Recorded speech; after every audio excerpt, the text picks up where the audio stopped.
No स्वदेश पर आप देख रहे हैं क्लोजिंग कॉल। आपके साथ मैं हूं अभिषेक सत्यव्रतम और मुंबई स्टूडियो से मेरे साथ मेरे दोस्त योगी मानसी दवे और शरद दुबे। 3 दिनों का आगे है लंबा वीकेंड। कल स्वतंत्रता दिवस के मौके पर बाजार रहेंगे बंद और कल का दिन खास इसलिए भी है क्योंकि अलास्का में डोनाल्ड ट्रंप और व्लादिमीर पुतिन की बैठक होगी और कोशिश होगी युद्ध रोकने को लेकर समझौता बनाने की। उसके पहले बाजार वेट एंड वॉच के मूड में है। कंसोलिडेशन साफ दिख रहा है। रेंज बहुत छोटी है अगर हम निफ्टी की बात करें तो, बट अच्छी चीज ये है कि जो कल के गेंस थे निफ्टी ने कम से कम उसको बचा के रखने की कोशिश की है। आज अगर आप सेक्टर्स भी देखेंगे ना तो इक्का दुक्का सेक्टर ही चल रहे हैं। ब्रॉडर मार्केट से थोड़ी कमजोरी के ही संकेत मिल रहे हैं। एडवांस डिक्लाइन रेशियो मंदी के खिलाड़ियों के पक्ष में है क्योंकि स्मॉल कैप और मिड कैप का जो इंडेक्स है वो है डाउन 0.25% के आसपास की गिरावट है। सवाल यह है कि रणनीति आपकी क्या होनी चाहिए। अब 1.5 घंटे का सत्र बचा है और हम ये भी देख रहे हैं कि अनिश्चितता काफी ज्यादा है। क्या होगा बैठक का आउटकम पता नहीं। डोनाल्ड ट्रंप की बातों को पुतिन मानेंगे नहीं मानेंगे ये सारी की सारी भविष्य में है। जब बैठक हो जाएगी उसके बाद पता चलेंगे। तो अनिश्चितता तो रहेगी। अब इस अनिश्चितता के साथ बाजार में आपको ट्रेड लेके जाना है या नहीं जाना है ये अपने एक्सपर्ट से भी समझेंगे और उनसे ये जानने की कोशिश करेंगे कि इंडेक्स में ट्रेड क्या बन रहे हैं और अगर आपको कुछ लंबी अवधि के लिए खरीदारी करनी है तो अपने फंडामेंटल एक्सपर्ट से मदद लेंगे। लेकिन इस शो में आगे हम खास क्या करने वाले हैं फटाफट एक नजर उस पर डाल लेते हैं। तो 2:05 पर वायदा बाजार के आंकड़े क्या संकेत दे रहे हैं, बाजार की दिशा क्या है, इसको लेकर कुछ चीजें आपके सामने रखेंगे। क्लोजिंग ट्रेड समझेंगे अपने एक्सपर्ट से 2:10 पर। ऑप्शंस के चैंपियन होगा 2:40 पर। 3 बजे जानेंगे कि मार्केट एट 3 में अभी तक के बाजार की स्थिति क्या रही है, मेजर हाइलाइट्स क्या रहे हैं। BTST SCBT ट्रेड होंगे 3:10 पर और इवेंट्स टू वॉच होगा 3:20 पर। तो ये शो पूरा का पूरा एक्शन पैक्ड है। लेकिन सबसे पहले नजर डाल लेते हैं बाजार की अहम हाइलाइट्स पर, यानी कि 5 बड़ी बातें। तो बाजार में सुस्ती भी है, कंसोलिडेशन हम देख रहे हैं। आज भले ही वीकली एक्सपायरी है लेकिन उतार चढ़ाव भी आज के सत्र में कम है। निफ्टी बैंक दोनों के दोनों एक रेंज में घूम रहे हैं। 24,650 के आसपास से निफ्टी, कल हमने क्लोजिंग देखी थी बढ़िया 24,600 के ऊपर निफ्टी की। निफ्टी बैंक की बात करें 55,000 नीचे की तरफ ब्रेक नहीं हुआ, 55,500 ऊपर पार नहीं हुआ। उसके बीचों बीच हम देख रहे हैं कि निफ्टी बैंक है 55,400 के नीचे। 0.25% से थोड़ी सी ज्यादा की तेजी इस वक्त हम देख रहे हैं, करीब करीब 200 अंक ऊपर निफ्टी बैंक। आईटी शेयर में लेकिन लगातार चौथे सत्र में मजबूती बनी है। जब से चीन और अमेरिका के बीच में टैरिफ को लेकर ट्रूस हुआ, 90 दिनों तक बढ़ाने का फैसला किया गया डेडलाइन को, उसके बाद हमने आईटी शेयर में थोड़ी रौनक देखी है। 35,000 के आसपास हम देख रहे हैं निफ्टी का आईटी इंडेक्स कारोबार करता हुआ दिख रहा है। इटर्नल प्रीवियसली जोमैटो 2% चढ़कर रिकॉर्ड स्तर पर यह पहुंच गया है।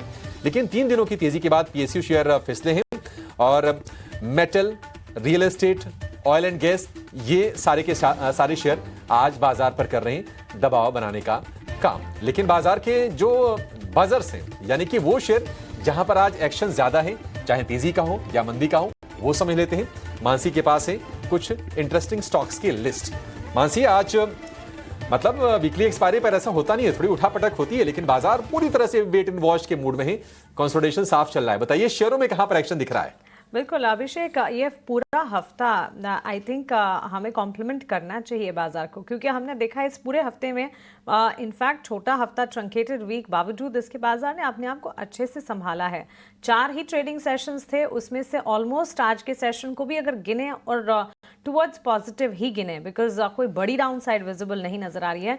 महज मंगलवार के सेशन को छोड़ दीजिएगा तो इसके अलावा तीनों सेशंस जो हैं अच्छे रहे। मंडे का सेशन भी आउट परफॉर्म कर रहा था मार्केट, कल के सत्र में भी तेजी देखी हमने और आज उन लेवल्स को तो एटलीस्ट सस्टेन करने का काम हम जरूर कर रहे हैं। स्टॉक स्पेसिफिक मूव्स की अगर बात करें, सबसे पहले तो मेरे फोकस में मुथूट फाइनेंस का स्टॉक आ रहा है। अच्छी खासी मजबूती का ट्रेंड देखने को मिला, करीब 10% की तेजी हम देख रहे हैं। Of course on the back of strong numbers, अच्छे मजबूत नतीजे कंपनी ने पेश किए और उसके बाद ऑल टाइम हाई लेवल्स पर ये स्टॉक ट्रेड करता हुआ दिखा। इसके अलावा जुबिलिएंट फूड वर्क्स पर भी फोकस है। मिक्स सेट ऑफ नंबर्स थे लेकिन उसके बाद हमने ड्यूरिंग द सेशन बाजार खुलने के साथ साथ स्टॉक में एक मूव देखा टुवर्ड्स अपसाइड और इसी के साथ वहां से अब वो गेंस फ्रिजल आउट होते हुए जरूर नजर आ रहे हैं। लेकिन एक मूव बाजार खुलने के साथ वहां पर देखने को मिला था मिक्स थे कंपनी के नतीजे। और ब्रोकरेजेस की रेटिंग की अगर बात करें तो अब भी ब्रोकरेजेस जो है ज़्यादा कन्विक्शन नहीं दिखा पा रहे हैं स्टॉक में, और रिड्यूस रेटिंग HSBC की तरफ से आती हुई यहाँ पर दिखी ज़रूर। IT मेजर्स की अगर बात करें, इन्फोसिस के स्टॉक में हमने देखा था आज सुबह अच्छा खासा एक्शन देखने को मिला था। टेल्स्ट्रा ने जॉइंट वेंचर ऑस्ट्रेलिया में इन्फोसिस के साथ अनाउंस किया है। सो ये खबर के चलते इन्फोसिस का स्टॉक आज के सत्र में अच्छी मजबूती दिखाते हो। और मिड कैप IT प्लेयर्स पर नजर होनी चाहिए लगातार, क्योंकि इस हफ्ते से शुरुआत हुई और मिड कैप IT प्लेयर्स ने तेजी की चाल पकड़ी जरूर है। अब ये इंटैक्ट रहती या नहीं, इस पर खास तौर से हमें नजर रखना होगा, लेकिन 1.25% की तेजी परसिस्टेंट में आज के सत्र में भी देखने को मिली। मेटल स्टॉक्स में हमने देखा कि 3 दिन की बाइंग के बाद एक वीकनेस वाला ट्रेंड देखने को मिला। प्रेशर था NMDC, टाटा स्टील, वेदांता जैसे स्टॉक प्राइसेस पर, और ऑलमोस्ट मेटल इंडेक्स में भी लाल निशान के साथ बिकवाली का दबाव। एक दिन की तेजी दिखाने के बाद डिफेंस और शिप बिल्डिंग का खेमा जो है वहां से भी हमने देखा कुछ हद तक कमजोरी हाथ लगी आज के सत्र में। Cochin shipyard, garden reach ship builder, Mazagon, dock इन तमाम स्टॉक्स में, साथ ही HL, BL जैसे काउंटर्स। लेकिन लगातार एक्सपर्ट्स का यह भी कहना है कि एंट्री अपॉर्चुनिटीज ढूंढी जा सकती है। एक समय था जबकि ये स्टॉक सिर्फ और सिर्फ तेजी की चाल पकड़ते थे, अब भी आपको एंट्री अपॉर्चुनिटी देते हैं, लेकिन स्टैगर्ड मैनर में यहाँ पर एंटर करने की राय एक्सपर्ट्स की तरफ से भी आती है। इसके अलावा अगर आप देखेंगे वॉल्यूम बजिंग मोमेंटम्स भी कुछ तमाम स्टॉक में रहे। टेक महिंद्रा जैसे स्टॉक थे जहां पर हमने ब्रेकआउट भी देखे आज के सत्र में। ऑल इन ऑल IT का खेमा, इसके साथ साथ consumption slowly and eventually pickup करता हुआ। लेकिन बाजार में अगर आप देखेंगे तो हर तरफ, चाहे फिर वो बेंचमार्क्स हो, निफ्टी नेक्स्ट कैटेगरी हो या फिर ब्रॉडर मार्केट्स हो, आपको अच्छी एंट्री अपॉर्चुनिटी मिलेगी जरूर। IT, financial services, pharma, PSU bank जैसे प्लेयर्स सेक्टर्स जो अच्छे तेजी दिखा रहे हैं आज के सत्र में। इसकी ठीक विपरीत FMCG, energy, real estate, metal जैसे काउंटर्स जहां से बिकवाली का दबाव है। सो ये है buzzing stocks and buzzing sectors in fact कहना चाहिए। और पूरा हफ्ता जो है बाजार ने काफी मोमेंटम बेस्ड कामकाज दिखाया है, और लगातार हम festival demand even before festival लगातार ऑब्जर्व भी करवा रहे हैं हमारे व्यूअर्स को कि यहाँ से आप कंजम्पशन पॉकेट्स को ध्यान में रखिएगा, क्योंकि दिसंबर जनवरी तक हम देखेंगे कि फेस्टिवल डिमांड के चलते FMCG, aviation, travel, tourism, automobile, ये सब चलता हुआ दिखेगा। लेकिन coming back to the markets और इंडिसेस की चाल की अगर बात करें, 55,342 के स्तर अभिषेक निफ्टी बैंक में नजर आ रहे हैं। 161 पॉइंट्स के अप मूव है इस वक्त। आज सुबह निफ्टी में ही वॉलेटिलिटी थी और बैंक निफ्टी में ही वॉलेटिलिटी थी, और निफ्टी सेंसेक्स अच्छा प्रदर्शन दिखा रहे थे। इस वक्त अगर आप देखेंगे बैंक निफ्टी तेजी की तरफ बढ़ता हुआ, और निफ्टी में भी हम देख रहे हैं एटलीस्ट 24,600 के लेवल्स को तो इंटैक्ट रखने की कोशिश बिल्कुल जारी है। मानसी, हाँ डेफिनेटली देखिए निफ्टी बैंक में भी कोई ज्यादा एक्शन आप वैसे नहीं देख रहे हैं। 150 अंकों की तेजी है, 0.25% के गेन से, और आज पूरा का पूरा दिन निकल गया 55,100 से। हम देख रहे हैं कि 55,400 के बीच में ये झूल रहा है, तो रेंज काफी डिफाइंड है। और निफ्टी की अगर हम दायरे की बात करें तो वो तो और सीमित है, 70 अंकों की रेंज, वो भी वीकली एक्सपायरी पर। लेकिन देखिए क्या है ना कि थोड़ी अच्छी चीजों की तरफ अगर हम फोकस करें, ये सुस्ती को अगर छोड़ दें, नजरअंदाज कर दें, क्योंकि ये लाजमी है, ये होना भी था। एक रेंज में उठापटक हो रहा है, हमने कहा भी था कि आप वोलेटिलिटी के लिए बाजार में थोड़ी तैयार रहिएगा। लेकिन आपने बताया कि नहीं 4 सत्र हो गए, और इन 4 सत्र में 3 सत्र में बाजार चढ़ा है। आज अगर छोटे से गेंस को भी जोड़ लीजिए तो 11 अगस्त से लेकर अब तक ये जो 4 सत्र बीते हैं, 3 दिन हमने तेजी देखी है, और 6 हफ्ते तक बाजार गिरा। इसके पहले 6 हफ्ते के बाद ये तेजी लौट रही है। ज्यादा नहीं है तेजी, निफ्टी में 1% से थोड़ी सी ज्यादा की है, 1.12% के आसपास की तेजी है। लेकिन ये कन्विक्शन के लिहाज से ठीक है, मतलब बाजार ने अपनी स्ट्रेंथ को दिखाया है कि 24,000 के लेवल की तरफ हम नहीं जा रहे हैं। बाजार ने 24,350 के लेवल तक जाने के बाद हमने देखा है कि वहां से करीब करीब 300 पॉइंट्स के आसपास जोड़ लिए हैं।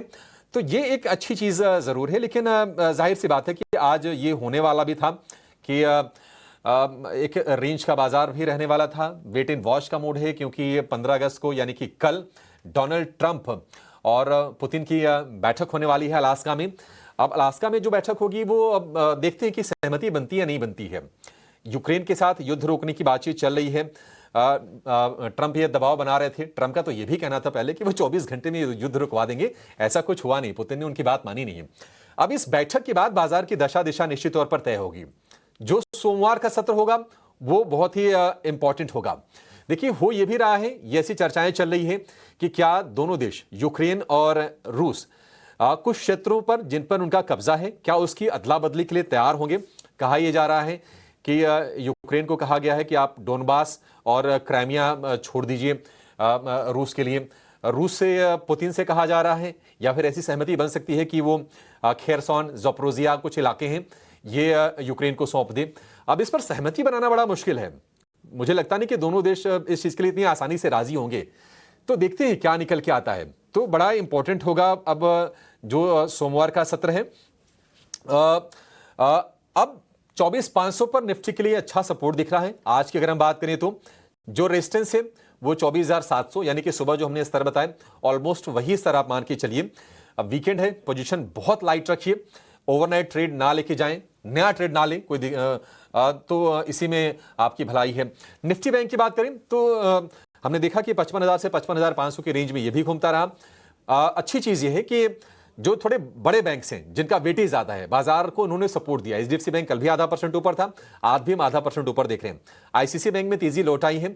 आईसीसी बैंक का जो कदम था कि जो उन्होंने मिनिमम बैलेंस की जो लिमिट को बढ़ा के पहले 50,000 रुपए कर दिया था, फिर इसको कम किया, 15,000 कर दिया। बाजार थोड़ा सा उससे खुश है।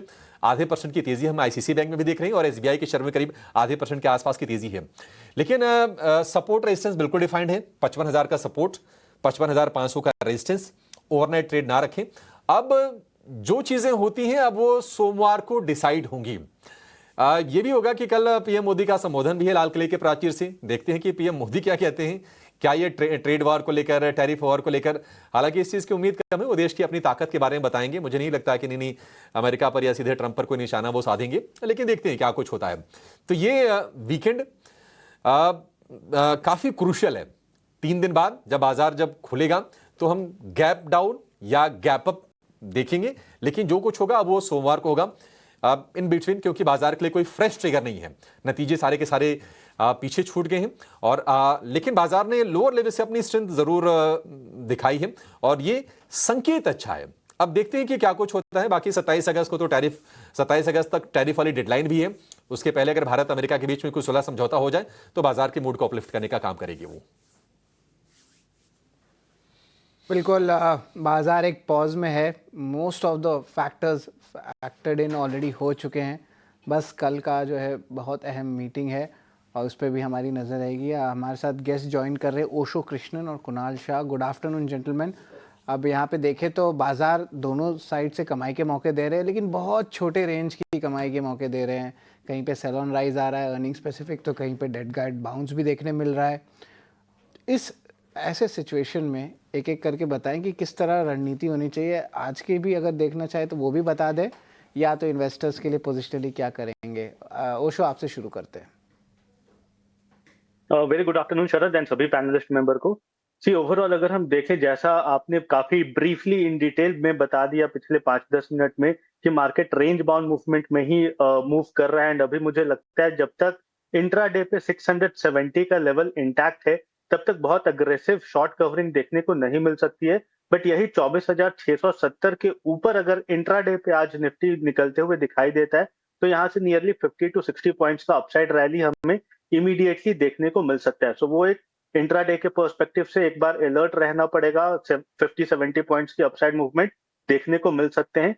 बट अगेन कल काफी क्रूशियल दिन भी है। सबसे पहले तो हमारे यहाँ इंडिपेंडेंस डे की छुट्टी है, बट बाकी अगर हम ग्लोबल मार्केट के फ्रंट पे देखें तो जो दोनों हेड ऑफ द स्टेट्स हैं उनका काफी स्ट्रांग मीटअप के बाद मार्केट में काफी स्ट्रांग मोमेंटम बनते हुए दिखाई दे सकता है। तो उसको लेकर के मार्केट में थोड़ा सा कॉशियस अप्रोच अभी बना हुआ है। बट मुझे लगता है कि नेक्स्ट वीक से एक अच्छा ट्रेंड सेटअप बनते हुए दिखाई दे सकता है। इस हफ्ते अगर हम देखें तो 6 वीक का जो लूजिंग स्ट्रीक था वो ब्रेक होते हुए दिखाई दे रहा है। तो शॉर्ट टर्म में यहाँ पे हमें एक बेस सेटअप तो बनते हुए दिखाई दे रहा है, बट नेक्स्ट वीक क्रूशियल रहेगा कि यहाँ से एक अपवर्ड मोमेंटम मार्केट में देखने को मिलेगा या नहीं। हायर लेवल्स पे मुझे लगता है 24,750 काफी क्रूशियल जोन है। इसके ऊपर अगर निफ्टी क्लोजिंग दिखाता है तब हमें यहाँ से एक ट्रेंड रिवर्सल बनते हुए दिखाई दे सकता है एंड वहां से हम अग्रेसिव लॉन्ग के बेट्स इंडेक्स पे देखने को हमें मिल सकते हैं। तो चलिए इंडेक्स पर ये नज़रिया फिलहाल हमें मिल रहा है और 24,600 वाइल वी स्पीक निफ्टी में इस वक्त कामकाज। लेकिन चलिए आगे बढ़ेंगे। स्टॉक स्पेसिफिक आज के सत्र में क्या कुछ होना चाहिए, ट्रेडिंग आइडियाज, क्लोजिंग ट्रेड्स की तरफ बढ़ते हैं आप।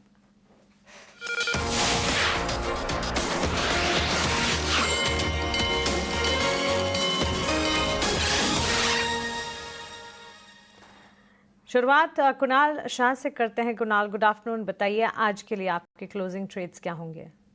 गुड आफ्टरनून मानसी और गुड आफ्टरनून सभी दर्शकों को। जो क्लोजिंग ट्रेड्स है तो फर्स्ट मैं फोकस करना चाहूंगा ऑटो सेक्टर पे। आई थिंक ये एक ऐसा सेक्टर रहा है जो वीक मार्केट में कहीं ना कहीं रिलेटिव स्ट्रेंथ बताता रहा है एंड मुझे लगा है यहाँ मोमेंटम कंटिन्यू रहेगा और वहां से मेरी पिक रहेगी आइशर मोटर्स। स्ट्रॉन्ग ब्रेकआउट दिया टेक्निकल चार्ट्स पे, फॉलो अप बाइंग दिखाई दे रही है। मुझे लग रहा है यहाँ से भी अपसाइड पोटेंशियल और बढ़ जाता है स्टॉक के लिए। सो यहाँ पे बाय की सलाह रहेगी। 5769 के आसपास चल रहा है, आप करंट लेवल्स पे बाय कर सकते हैं। स्टॉप लॉस आपको डाउन साइड पे रखना है, वो है 5650 का। हाई लेवल्स पे मैं जो टारगेट देख रहा हूँ, फर्स्ट है 5900 और सेकंड है 5960 का। सो आइशर मोटर्स पहला पिक रहेगा जो बाई साइड पे है। सेकंड सेक्टर है जहाँ पे हमें वीकनेस दिखाई दी है आज के ट्रेडिंग सेशन में, वो है metals. So metals as a space में हाई लेवल से अगेन रिजेक्शन आया है एंड मुझे लग रहा है कि यहाँ पे डाउन साइड और ओपन हो जाएगा। तो यहाँ पे मेरी सेल की सलाह रहेगी वेदांता। वेदांता अपने 20 डीएमए पे रिजेक्शन बता रहा है। आज हमने वॉल्यूम्स के साथ सेलिंग देखी है हाई लेवल्स पे। सो कोई भी टेक्निकल बाउंस आता है, इंट्राडे बाउंस भी मिलता है तो उसको यूटिलाइज करे सेल करने के लिए।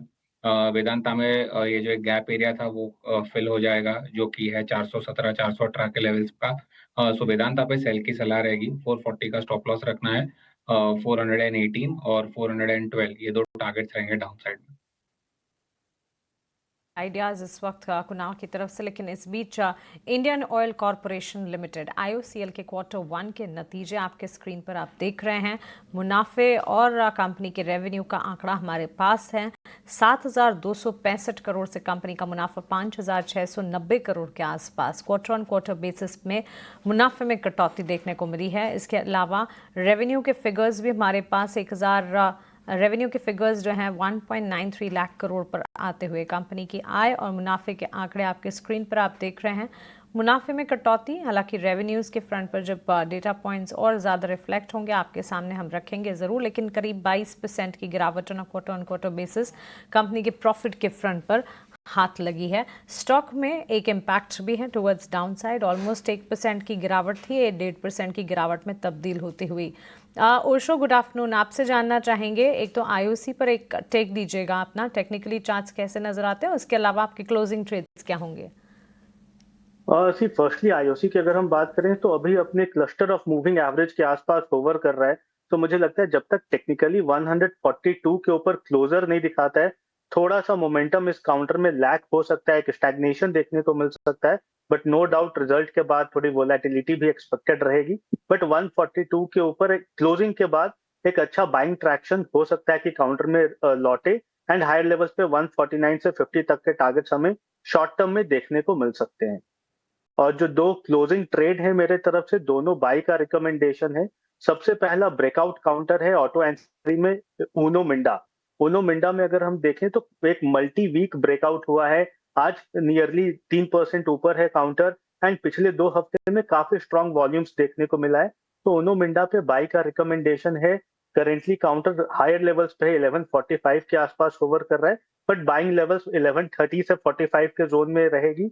1100 का स्टॉप लॉस मेंटेन करना है एंड मुझे लगता है 1180 का शॉर्ट टर्म में या फिर इमीडिएट टारगेट देखने को मिल सकता है। सेकंड काउंटर जिसमें बाइंग एक्टिविटी देखने को मिल रही है वो है टाइटन में अगर हम देखें तो एक डबल बॉटम का फॉर्मेशन बना है एंड काउंटर काफी कंफर्टेबली अपने शॉर्ट टर्म मूविंग एवरेज के ऊपर होवर कर रहा है। तो टाइटन में करंट लेवल्स पे बाई करने की सलाह है। 3420 का स्टॉप लॉस मेंटेन करना है एंड 3620 तक के टारगेट्स हमें देखने को मिल सकते हैं।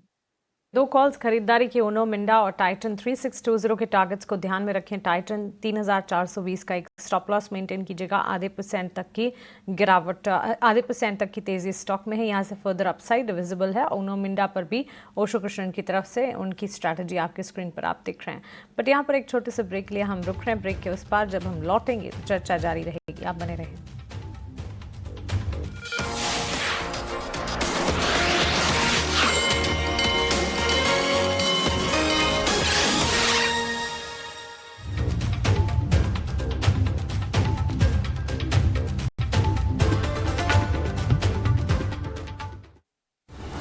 In association with SBI, best है सबको पता है।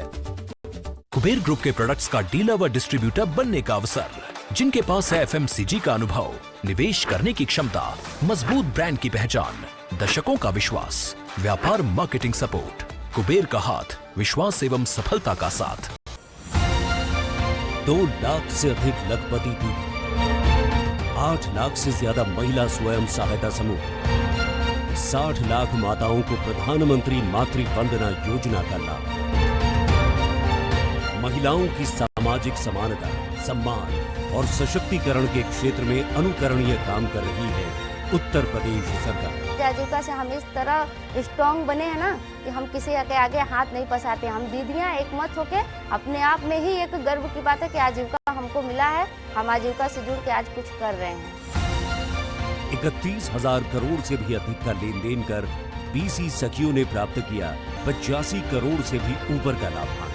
आज मुझे इतना विश्वास अपने ऊपर, मैं एक दो महिलाओं की मदद भी कर देती हूँ। मैं तो सबसे बोलती हूँ कुछ मत करो, बस अपनी पहचान के लिए करो। उत्तर प्रदेश सरकार कर रही है महिलाओं का चौमुखी विकास। पता बदलेगा, जिंदगी बदलेगी। जितने भी ख्वाब होंगे घर में उतने कमरे, बेघर कोई ख्वाब ना अब दोबारा होगा। पैरों तले मखमल के जैसा फर्श, लिविंग रूम में तो जैसे हाथी घोड़े दौड़ेंगे, कोई बचपन जब मेहमान हमारा हो। पता बदलने का ख्याल अपने साथ हमेशा जिंदगी बदलने की उम्मीद भी आता है। मैजिक ब्रिक्स, पता बदलो, लाइफ बदलो। प्रो इन्वेस्टर्स के लिए, न्यू इन्वेस्टर्स के लिए, angel one for everyone. 3 crore Indians की तरह आप भी शुरू कीजिए। Investments in securities market are subject to market risks. Read all the related documents carefully before investing.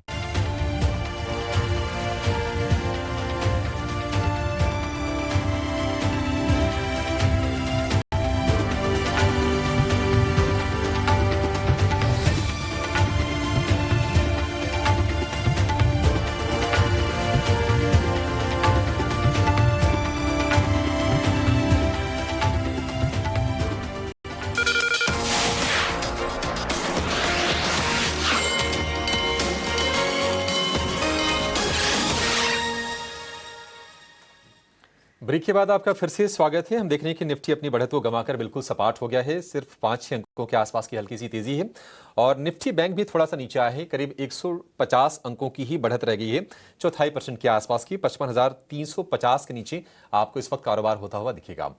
लेकिन बाजार में स्टॉक स्पेसिफिक एक्शन है और अगर हम निफ्टी को सहारा देने वाले अगर हम सेक्टर की बात करें तो वो आज क्लियरली है आईटी। इसके अलावा कुछ कंजम्पशन वाले शेयरों में बाइंग हो रही है, जैसे कि टाइटन, एशियन पेंट्स में खरीदारी है। बैंकिंग में एचडीएफसी बैंक और एसबीआई ये बाजार को सपोर्ट करने का काम कर रहे हैं। मेटल की चमक आज पूरी तरह से हो गई है गायब। लेकिन ओशो, आपसे एक शेयर के बारे में जरा राय जानना चाहेंगे, वो है इन्फो एज। आपने कंसोलिडेशन देखा, प्रॉफिट टेकिंग देखा, ऊपरी लेवल से बहुत पैसे बना के दिए नहीं है।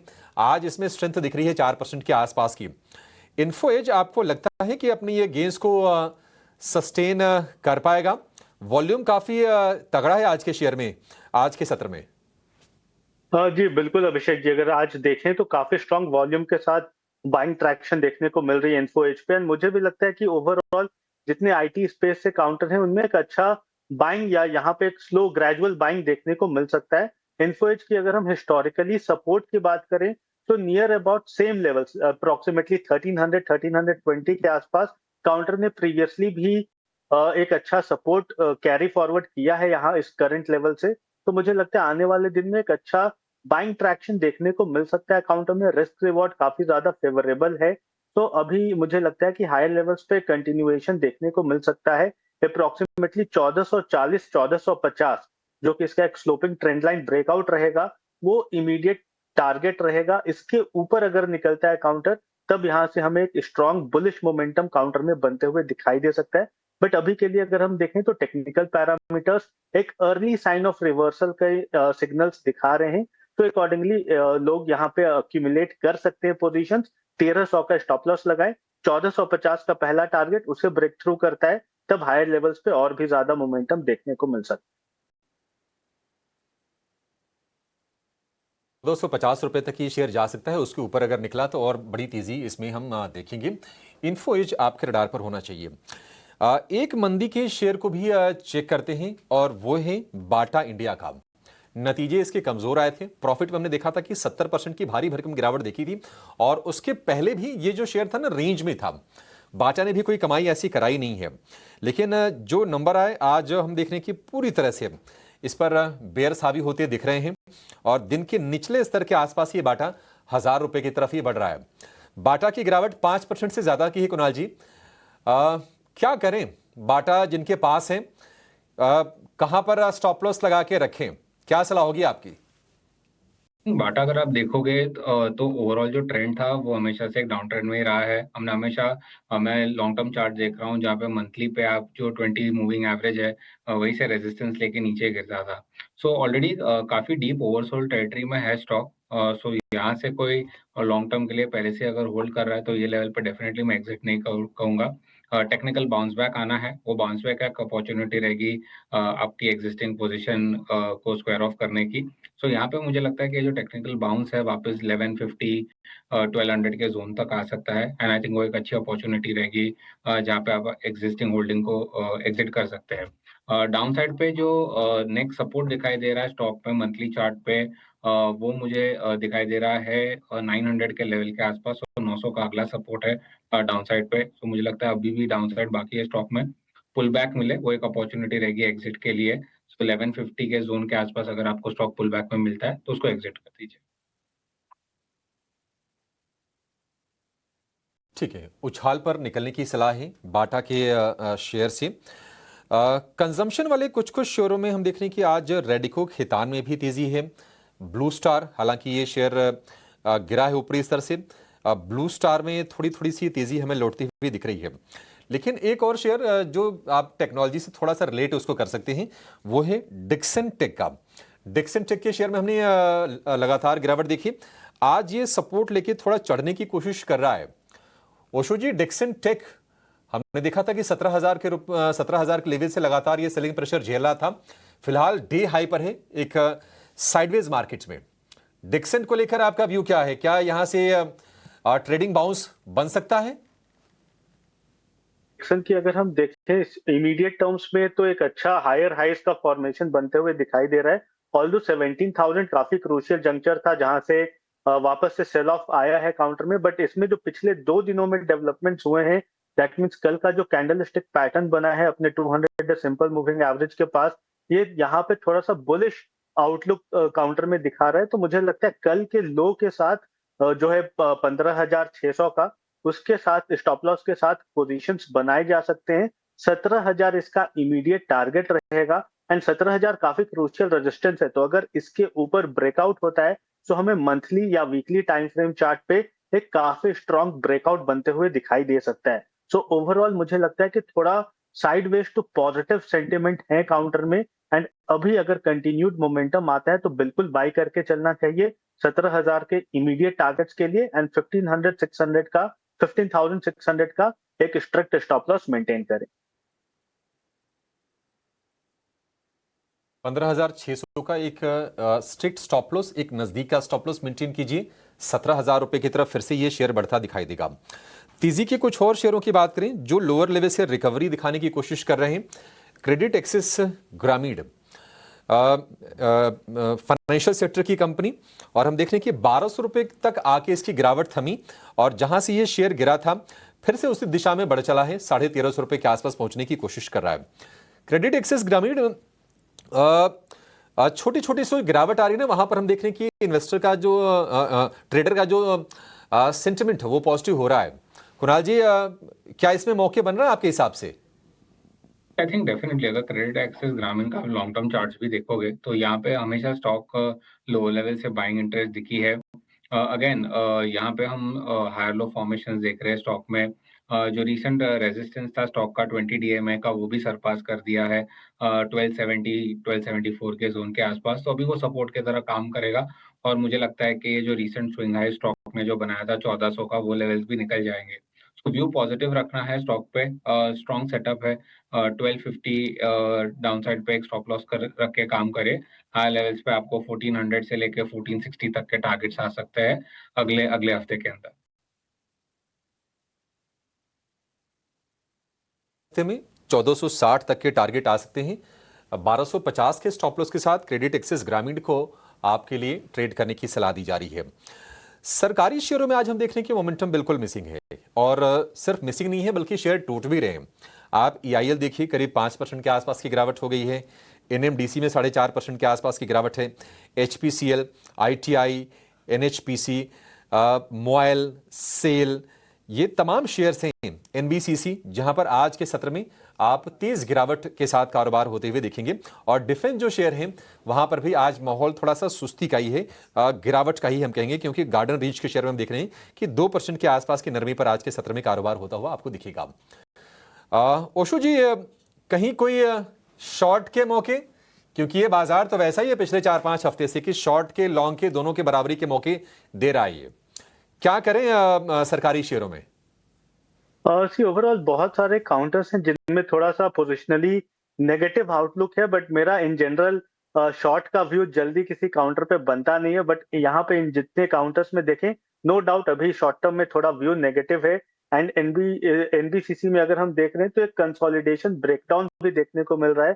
तो यहाँ पे मुझे लगता है 103 के आसपास करेंटली होवर कर रहा है, एंड लोअर लेवल्स पे इसका जो 200 सिंपल मूविंग एवरेज है वो नियरली 99 के पास है। तो 4 रुपए का डाउनसाइड और भी इस काउंटर में देखने को मिल सकता है। तो उसके अकॉर्डिंगली अपने पोजीशंस बनाएं, एंड हायर लेवल्स पे 107.50 का एक रेजिस्टेंस है जिसका स्टॉप लॉस मेंटेन रखना है। 98 रुपीज तक के टारगेट्स हमें शॉर्ट टर्म में देखने को मिल सकते हैं। लेवल्स पर फोकस रखें। 2.5% तक की गिरावट NBCC में इस वक्त नजर आ रही है।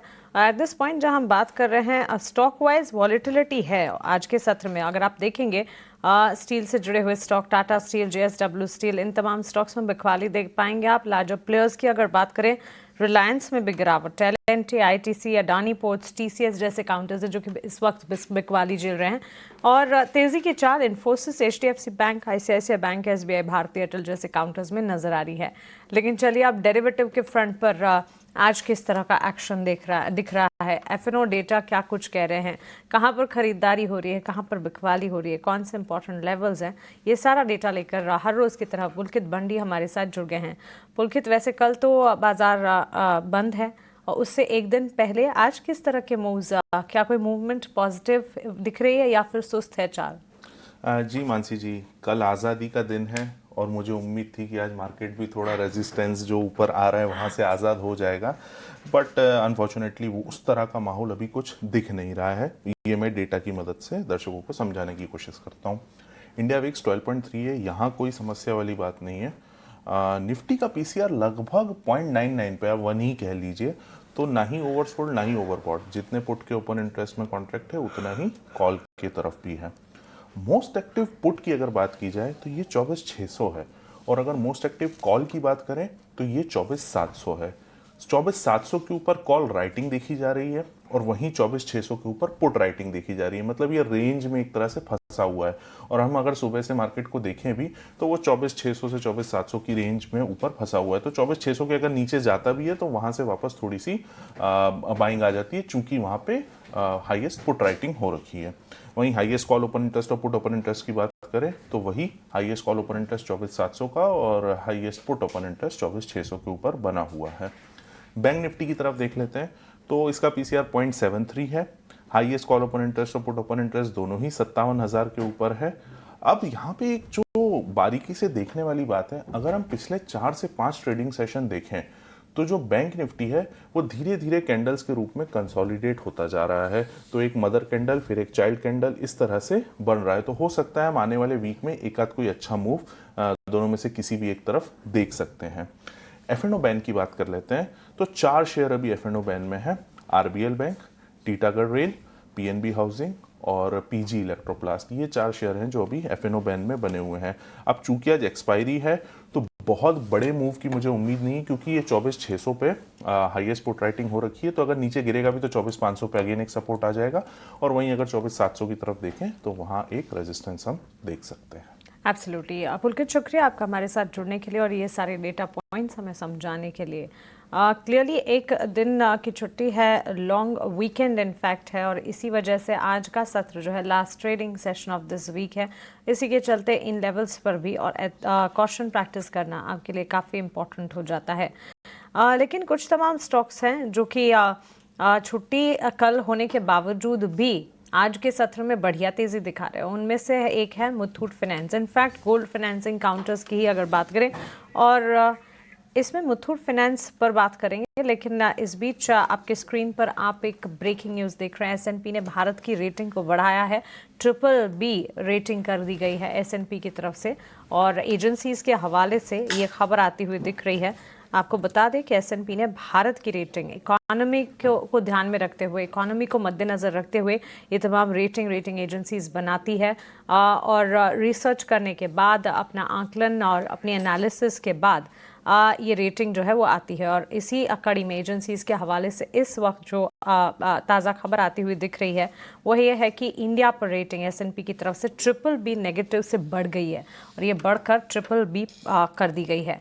सो क्लियरली वैसे भी आपको बता दें कि इन दिनों जो economic indicative action, macro front पर जो डेटा पॉइंट्स आ रहे थे, इन्फ्लेशन के प्रिंट्स जो देखने को मिल रहे थे, वो सब कुछ एक चीज़ को तो एब्सोल्युटली एडवोकेट कर रहे थे कि चाहे ग्लोबल बाजार में कितनी भी अनिश्चितताएं हों, किसी भी तरह की अनसर्टेन इन्वायरमेंट और सिनेरियोज पैन आउट होते हुए दिख रहे हों, बावजूद इसके भारतीय बाजार का अंडरटोन जो है बुलिश है।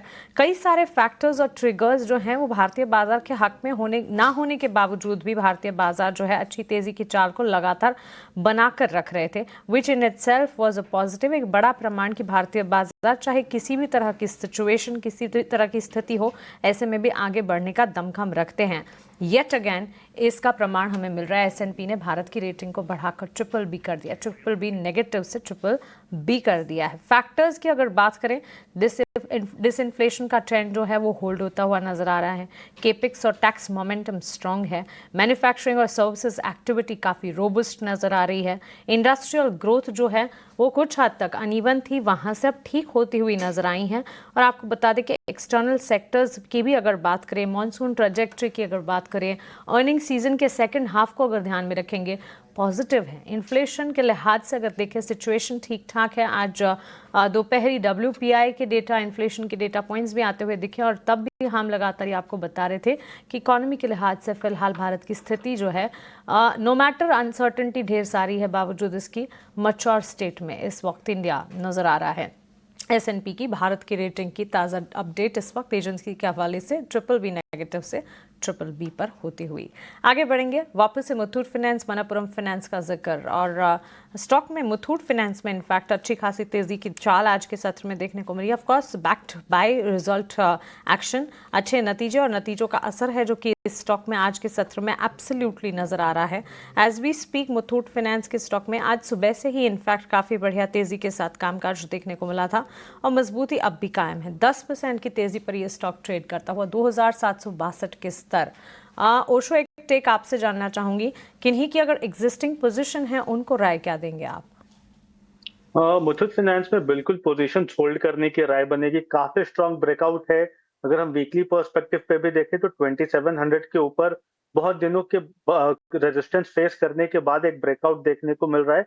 तो यहाँ पे मुझे लगता है एक अच्छा मूवमेंट यहाँ पे आने वाले दिनों में देखने को मिल सकता है। हायर लेवल्स पे 2900 तक के टारगेट्स हमें शॉर्ट टर्म में देखने को मिल सकते हैं। तो बिल्कुल अपने पोजीशंस को होल्ड करके रखें, 2700 का स्टॉप लॉस लगाएं एंड 2900 के टारगेट के लिए अपने पोजीशन को होल्ड करके रखें।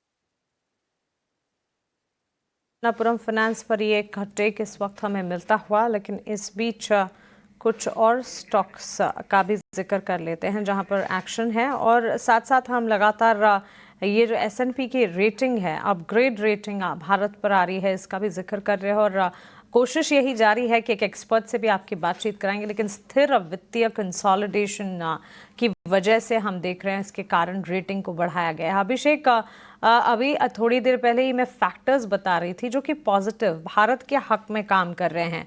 लगातार अभी पिछले दिनों हमने देखा था SIP एमफी डेटा भी आए थे रिकॉर्ड लेवल्स पर। सो एब्सोल्युटली चाहे फिर वो इक्विटी मार्केट्स की बात हो, देश की इकोनॉमी की बात हो, कंजम्पशन की बात हो, भारत जो है बेहतर स्थिति में इस वक्त नजर तो आ रहा है। लंबी अवधि की चाल भी इसी तरह की दिख रही है। मानसी, अनडाउटेडली देखिए, अभी कुछ दिनों पहले मूडीज के भी कमेंट आए थे और मूडीज ने भी यही कहा था कि हो सकता है कि टैरिफ के चलते भारत की इकोनॉमी पर थोड़ा असर पड़े, जीडीपी ग्रोथ थोड़ी सी सुस्त हो, लेकिन कंजम्पशन की स्टोरी इंडिया में इतनी स्ट्रांग है कि वो सारी चीज़ें ऑफसेट हो जाएंगी। और अब ये S&P का भरोसा आया है, रेटिंग अपग्रेड होना ये बड़ी चीज़ होती है मानसी, बहुत बड़ी चीज़ होती है। आउटलुक अगर हमें कई बार हम देखते हैं कि चेंज वगैरह आते रहते हैं। अगर हम दुनिया की टॉप 3 जो रेटिंग एजेंसीज हैं जिनकी हम चर्चा करते हैं, अगर उनकी बात करें तो आप देखिए मूडीज की जो रेटिंग है Baa3, आउटलुक है स्टेबल। S&P की जो रेटिंग अब BBB- से बढ़ के हो गई है BBB। आउटलुक की बात करें पॉजिटिव आउटलुक है उनका। और फिच की बात करें BBB- की रेटिंग है। हो सकता है कि हम फिच की तरफ से भी आगे रेटिंग अपग्रेड देखें और उनका भी आउटलुक है स्टेबल। तो रेटिंग एजेंसीज का भरोसा बरकरार है और ये भी कह रहे हैं कि जो केपेक्स ग्रोथ है उससे सहारा मिल रहा है, फिस्कल कंसोलिडेशन काफी अच्छा हो रहा है, आगे ग्रोथ की उम्मीद है। और वो क्यों कह रहे हैं, हम तो ये बार बार कहते हैं कि क्या ये सारी चीजें एफआईज को नहीं दिखाई दे रही है, वो किस चीज का वेट कर रहे हैं। हम ये भी कह रहे थे कि नहीं अपॉर्चुनिटी मिस है, क्योंकि आप ये देखिए बजट अच्छा आया, 11 लाख करोड़ रुपए का केपेक्स आया, करीब 3.25 लाख करोड़ रुपए का डिविडेंड ट्रांसफर किया आरबीआई ने सरकार को। उसके बाद हमने देखा कि आरबीआई ने लिक्विडिटी को पुश करने के लिए सीआरआर में कटौती की और लगातार 3 पॉलिसी में 1% की दरों में कटौती की। सरकार ने भी कंजम्पशन को बूस्ट करने के लिए हमने देखा कि इनकम टैक्स में राहत दी। आपके बाकी अगर हम फैक्टर्स की बात करें तो GDP among the fastest growing economies में ये भारत शामिल है। थोड़ा सुस्त जरूर हो रहा है, लेकिन 6-6.5% की ग्रोथ आपको दुनिया के बड़ी इकोनॉमीज में नहीं दिखेगी। दूसरी चीज ये है कि यहां पर डेमोग्राफिक डिविडेंड का आपके लिए एक फायदा है। दुनिया क्यों चाहती है भारत में अपने प्रोडक्ट्स बेचना, आप क्यों चाहते हैं? क्योंकि यहां पर बड़ा बाजार है, कंजम्पशन वाले हम इकोनॉमीज तो हैं, महंगाई दर यहां पे कम है। दूसरी चीज फाइनेंशियलाइजेशन अभी उतना हुआ नहीं है, वो हो रहा है। तो यहां पर म्यूचुअल फंड्स के लिए, एएमसी कंपनीज के लिए अपने कारोबार को बढ़ाने की काफी हम देख रहे हैं कि अपॉर्चुनिटी काफी ज्यादा है। और हमने देखा भी कि जियो के साथ ब्लैक रॉक ने टाई अप किया और अपने बिजनेस की शुरुआत कर दी है। S&P ने यह भी कहा है कि भारत में फिस्कल डेफिसिट जो है वो नियंत्रण में है, उसकी चर्चा भी नहीं हो रही है और हम ग्रो कर रहे हैं। अगर थोड़ी बहुत फिस्कल डेफिसिट अगर बढ़ती भी है तो उसकी उतनी चिंता नहीं है। यह भी S&P ने कह दिया कि जो टैरिफ का असर है उसको सहने में सक्षम है। और S&P कहां की रेटिंग एजेंसी है? ये सारी की सारी वेस्टर्न कंट्रीज की हैं। ऐसा नहीं कि इसमें भारत के रिप्रेजेंटेटिव है या फिर इंडिया इसको डोमिनेट कर रहा हो। तो ये चीजें दुनिया को दिख रही हैं और ये निश्चित तौर पर बहुत ही शानदार चीज है। और हमारे इकोनॉमी के स्ट्रेंथ को देखकर, यहां के फंडामेंटल्स को देखकर S&P ने ये रेटिंग अपग्रेड की है। आप देखिए 9 महीने से लगातार महंगाई दर आपके यहां घट रही है और 8 साल के निचले स्तर पर CPI इन्फ्लेशन की रीडिंग आ गई है। तो ये सारी चीजें भी रेटिंग एजेंसीज नोटिस लगातार कर रही हैं और हम देख रहे हैं कि कमेंट अच्छे आए हैं। पहले मूडीज की तरफ से आए और अब S&P की तरफ से ना सिर्फ कमेंट अच्छे आए हैं इकोनॉमी को लेकर, बल्कि उन्होंने ये साफ साफ कह दिया है कि जो भी टैरिफ का असर आ रहा है उसको भारतीय इकोनॉमी सहने में पूरी तरह से सक्षम है। $87 बिलियन का हमारा टोटल एक्सपोर्ट है अमेरिका को, उसमें अगर आप फार्मा को निकाल दीजिए तो 67 बिलियन डॉलर के आसपास का मामला बचता है। अब ये बहुत ज्यादा नहीं है। हम बार बार ये भी कह रहे थे कि हम टैरिफ से कम, टैरिफ की अनिश्चितता से ज्यादा परेशान हैं। तो ये बहुत ही टाइमली एक रेटिंग अपग्रेड आया है। इन्वेस्टमेंट का माहौल हमारे यहाँ इंटैक्ट है, उसमें कोई दिक्कत ही नहीं है। SIP के जो डेटा आए हैं 28,000 करोड़ के जुलाई के, उन्होंने उसको साबित कर दिया है। और हमारे जो DIs है लगातार वो भारतीय बाजार में पैसे डाल रहे हैं। DIs की तरफ से एक दिन भी हम पिछले 26, 27, 17 से देख रहे हैं कि लगातार वो बाइंग कर रहे हैं। और इस महीने की बात करें 45,000 करोड़ रुपए से ज्यादा की बाइंग DIs कर चुके हैं। तो वो क्यों कर रहे हैं? अब ये देखते हैं कि FIs का क्या मूड बदलता है, क्या वो शॉर्ट्स को कवर करते हैं भारतीय बाजार में। और जो कमेंट्स आए हैं S&P की तरफ से ना, कि देखिए वो बहुत सोच समझ के रेटिंग का बदलना, रेटिंग बदलते हैं तभी जब उनको बहुत ज्यादा कन्विक्शन है किसी कंट्री को लेकर। तो BBB- से बढ़ाकर ये BBB की रेटिंग की है और दिस इज बिग अपडेट और ये बहुत बड़ी राहत की खबर है मार्केट के लिए भी। अब ये बड़ा इवेंट सामने खड़ा हो तो हो सकता है कि आपको फौरी तौर पर कोई रिएक्शन उसका बाजार में ना दिखे, अदरवाइज ये बड़ी चीज है और सुधरते सेंटिमेंट के बीच में एक बहुत ही अहम कड़ी भी है ये। अभिषेक आपने, और ये बात भी तय है कि टैरिफ को लेकर जितनी भी अनसर्टनिटीज़ हैं, या अनसर्टनिटीज़ हम पिछले 2-3 महीनों से, टू बी प्रिसाइज अप्रैल से ही देख रहे हैं, लेकिन यूएस के टैरिफ के असर को हम अच्छी तरह से टैकल कर रहे हैं और इसे टैकल करने में भारत पूरी तरह से सक्षम भी है। 5 से 6 सालों में अगर आप देखेंगे सरकारी खर्च, जो डेवलपमेंट है ओवरऑल कंट्री का, उसमें सरकारी खर्चों में भी काफ़ी हद तक हमने सुधार देखा है, और साथ साथ स्ट्रॉन्ग ग्रोथ मोमेंटम है जो कि लगातार भारत और भारत की इकोनॉमी को पकड़ के रख रहा है और स्ट्रेंथ की तरफ और ले जा रहा है। तो एब्सोल्यूट स्ट्रॉन्ग फंडामेंटल्स हैं। सरकारी केपिक्स की अगर बात करें, वहां पर भी सुधार से काफ़ी हद तक ग्रोथ देखने को मिला है। केपिक्स बहुत इंपॉर्टेंट होता है किसी भी पर्टिकुलर इकोनॉमी के लिए, और यहाँ पर जिस तरह के केपिक्स के ट्रेंड्स नजर आ रहे हैं उस पर लगातार फोकस है। आर्थिक गतिविधियाँ जो हैं वो काफ़ी मजबूती से आगे बढ़ रही हैं, और all in all policy stability भी नए गवर्नर के आने के बाद हमने काफ़ी हद तक वहाँ पर भी इम्पैक्टफुल मूव्स देखे हैं, जिसका असर तो भारत की स्थिति बेहतर थी, बेहतर है और आगे भी बेहतर रहने के पूरे आसार नजर आ रहे हैं। एक छोटे से ब्रेक के लिए यहाँ पर हम रुक रहे हैं। ब्रेक के उस पार जब लौटेंगे, कुणाल शाह तो है ही हमारे साथ, हरीश जुजारे भी जुड़ेंगे, उनसे भी बातचीत करेंगे।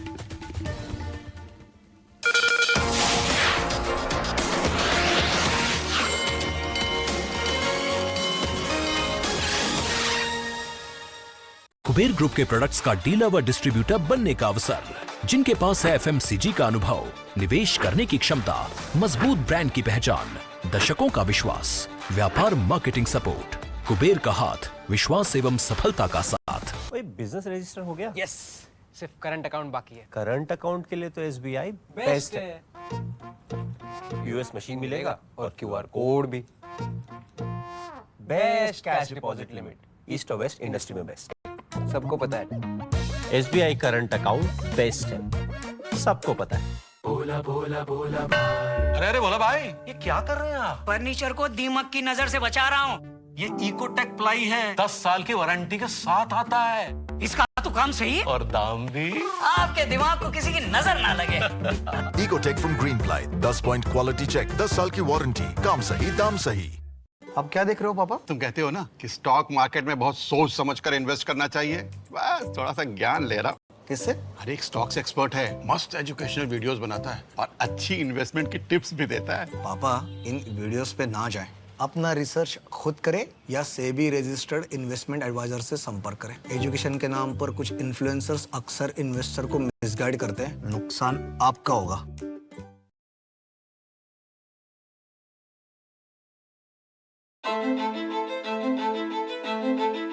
एशिया की सबसे बड़ी झुग्गी बस्ती धारावी अब एक ऐतिहासिक परिवर्तन के कगार पर खड़ी है। धारावी पुनर्विकास परियोजना भारत की सबसे महत्वाकांक्षी समावेशी विकास पहल, एक ऐसा विजन जिसमें हर निवासी केवल शामिल ही नहीं बल्कि बदलाव का हिस्सा है। शहर के भीतर एक शहर की संकल्पना के साथ धारावी के निवासी अब एक सुव्यवस्थित शहरी जीवन शैली का अनुभव करेंगे, जहां आवासीय इलाके, व्यावसायिक जोन, शैक्षणिक संस्थानों, स्वास्थ्य सेवाओं और मनोरंजन स्थलों के साथ पूरी तरह से एकीकृत होंगे। ये सब कुछ एक टिकाऊ और सामंजस्यपूर्ण जीवन को बढ़ावा देने के लिए डिजाइन किया गया है, जहां परिवार समुदाय की कर्मजोशी और अपनापन को बरकरार रखते हुए तरक्की करे। धारावी पुनर्विकास परियोजना, यही है सच्चे अर्थों में समावेशिता। सर इन्हें क्रिप्टो करके लाइफ सेट करनी है, पर कॉन्फिडेंस नहीं है। कॉन्फिडेंस चाहिए? हाँ सर।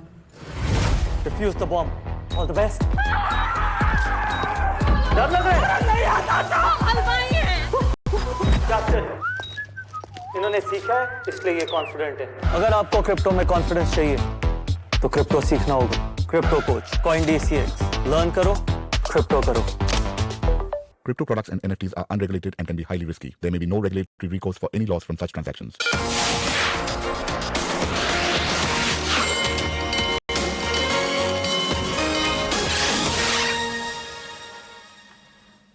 ब्रेक के बाद स्वागत है आपका। आप देख रहे हैं क्लोजिंग कॉल, और अब ऑप्शन की एक रणनीति आपको बताते हैं हमारे अगले सेगमेंट ऑप्शन के चैंपियन में।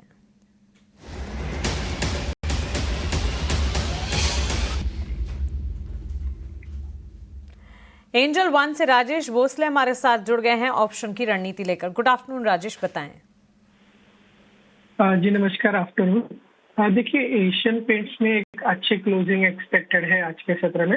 अगर आप इसका जुलाई एंड का चार्ट स्ट्रक्चर देखें तो 2300 से 2500 एक 200 पॉइंट की एक शानदार रैली हमें देखने को मिली थी। उसके बाद लास्ट एक वीक से स्टॉक जो है कंसोलिडेट कर रहा था एंड आज वापस एक कंटिन्यूएशन फ्लैग पैटर्न देखने को मिल रहा है। इसका अगर वीकली क्लोजिंग देखें तो एक हाईएस्ट क्लोजिंग दिखाई दे रही है नवंबर के बाद एंड यहाँ से जो पॉजिटिव मोमेंट जो है एक्सपेक्टेड है कि भी कंटिन्यू रहेगा। तो एशियन पेंट्स को यहाँ पे बाय करके चल एशियन पेंट्स का 2540 का कॉल ये अराउंड 25 के आसपास ट्रेड कर रहा है।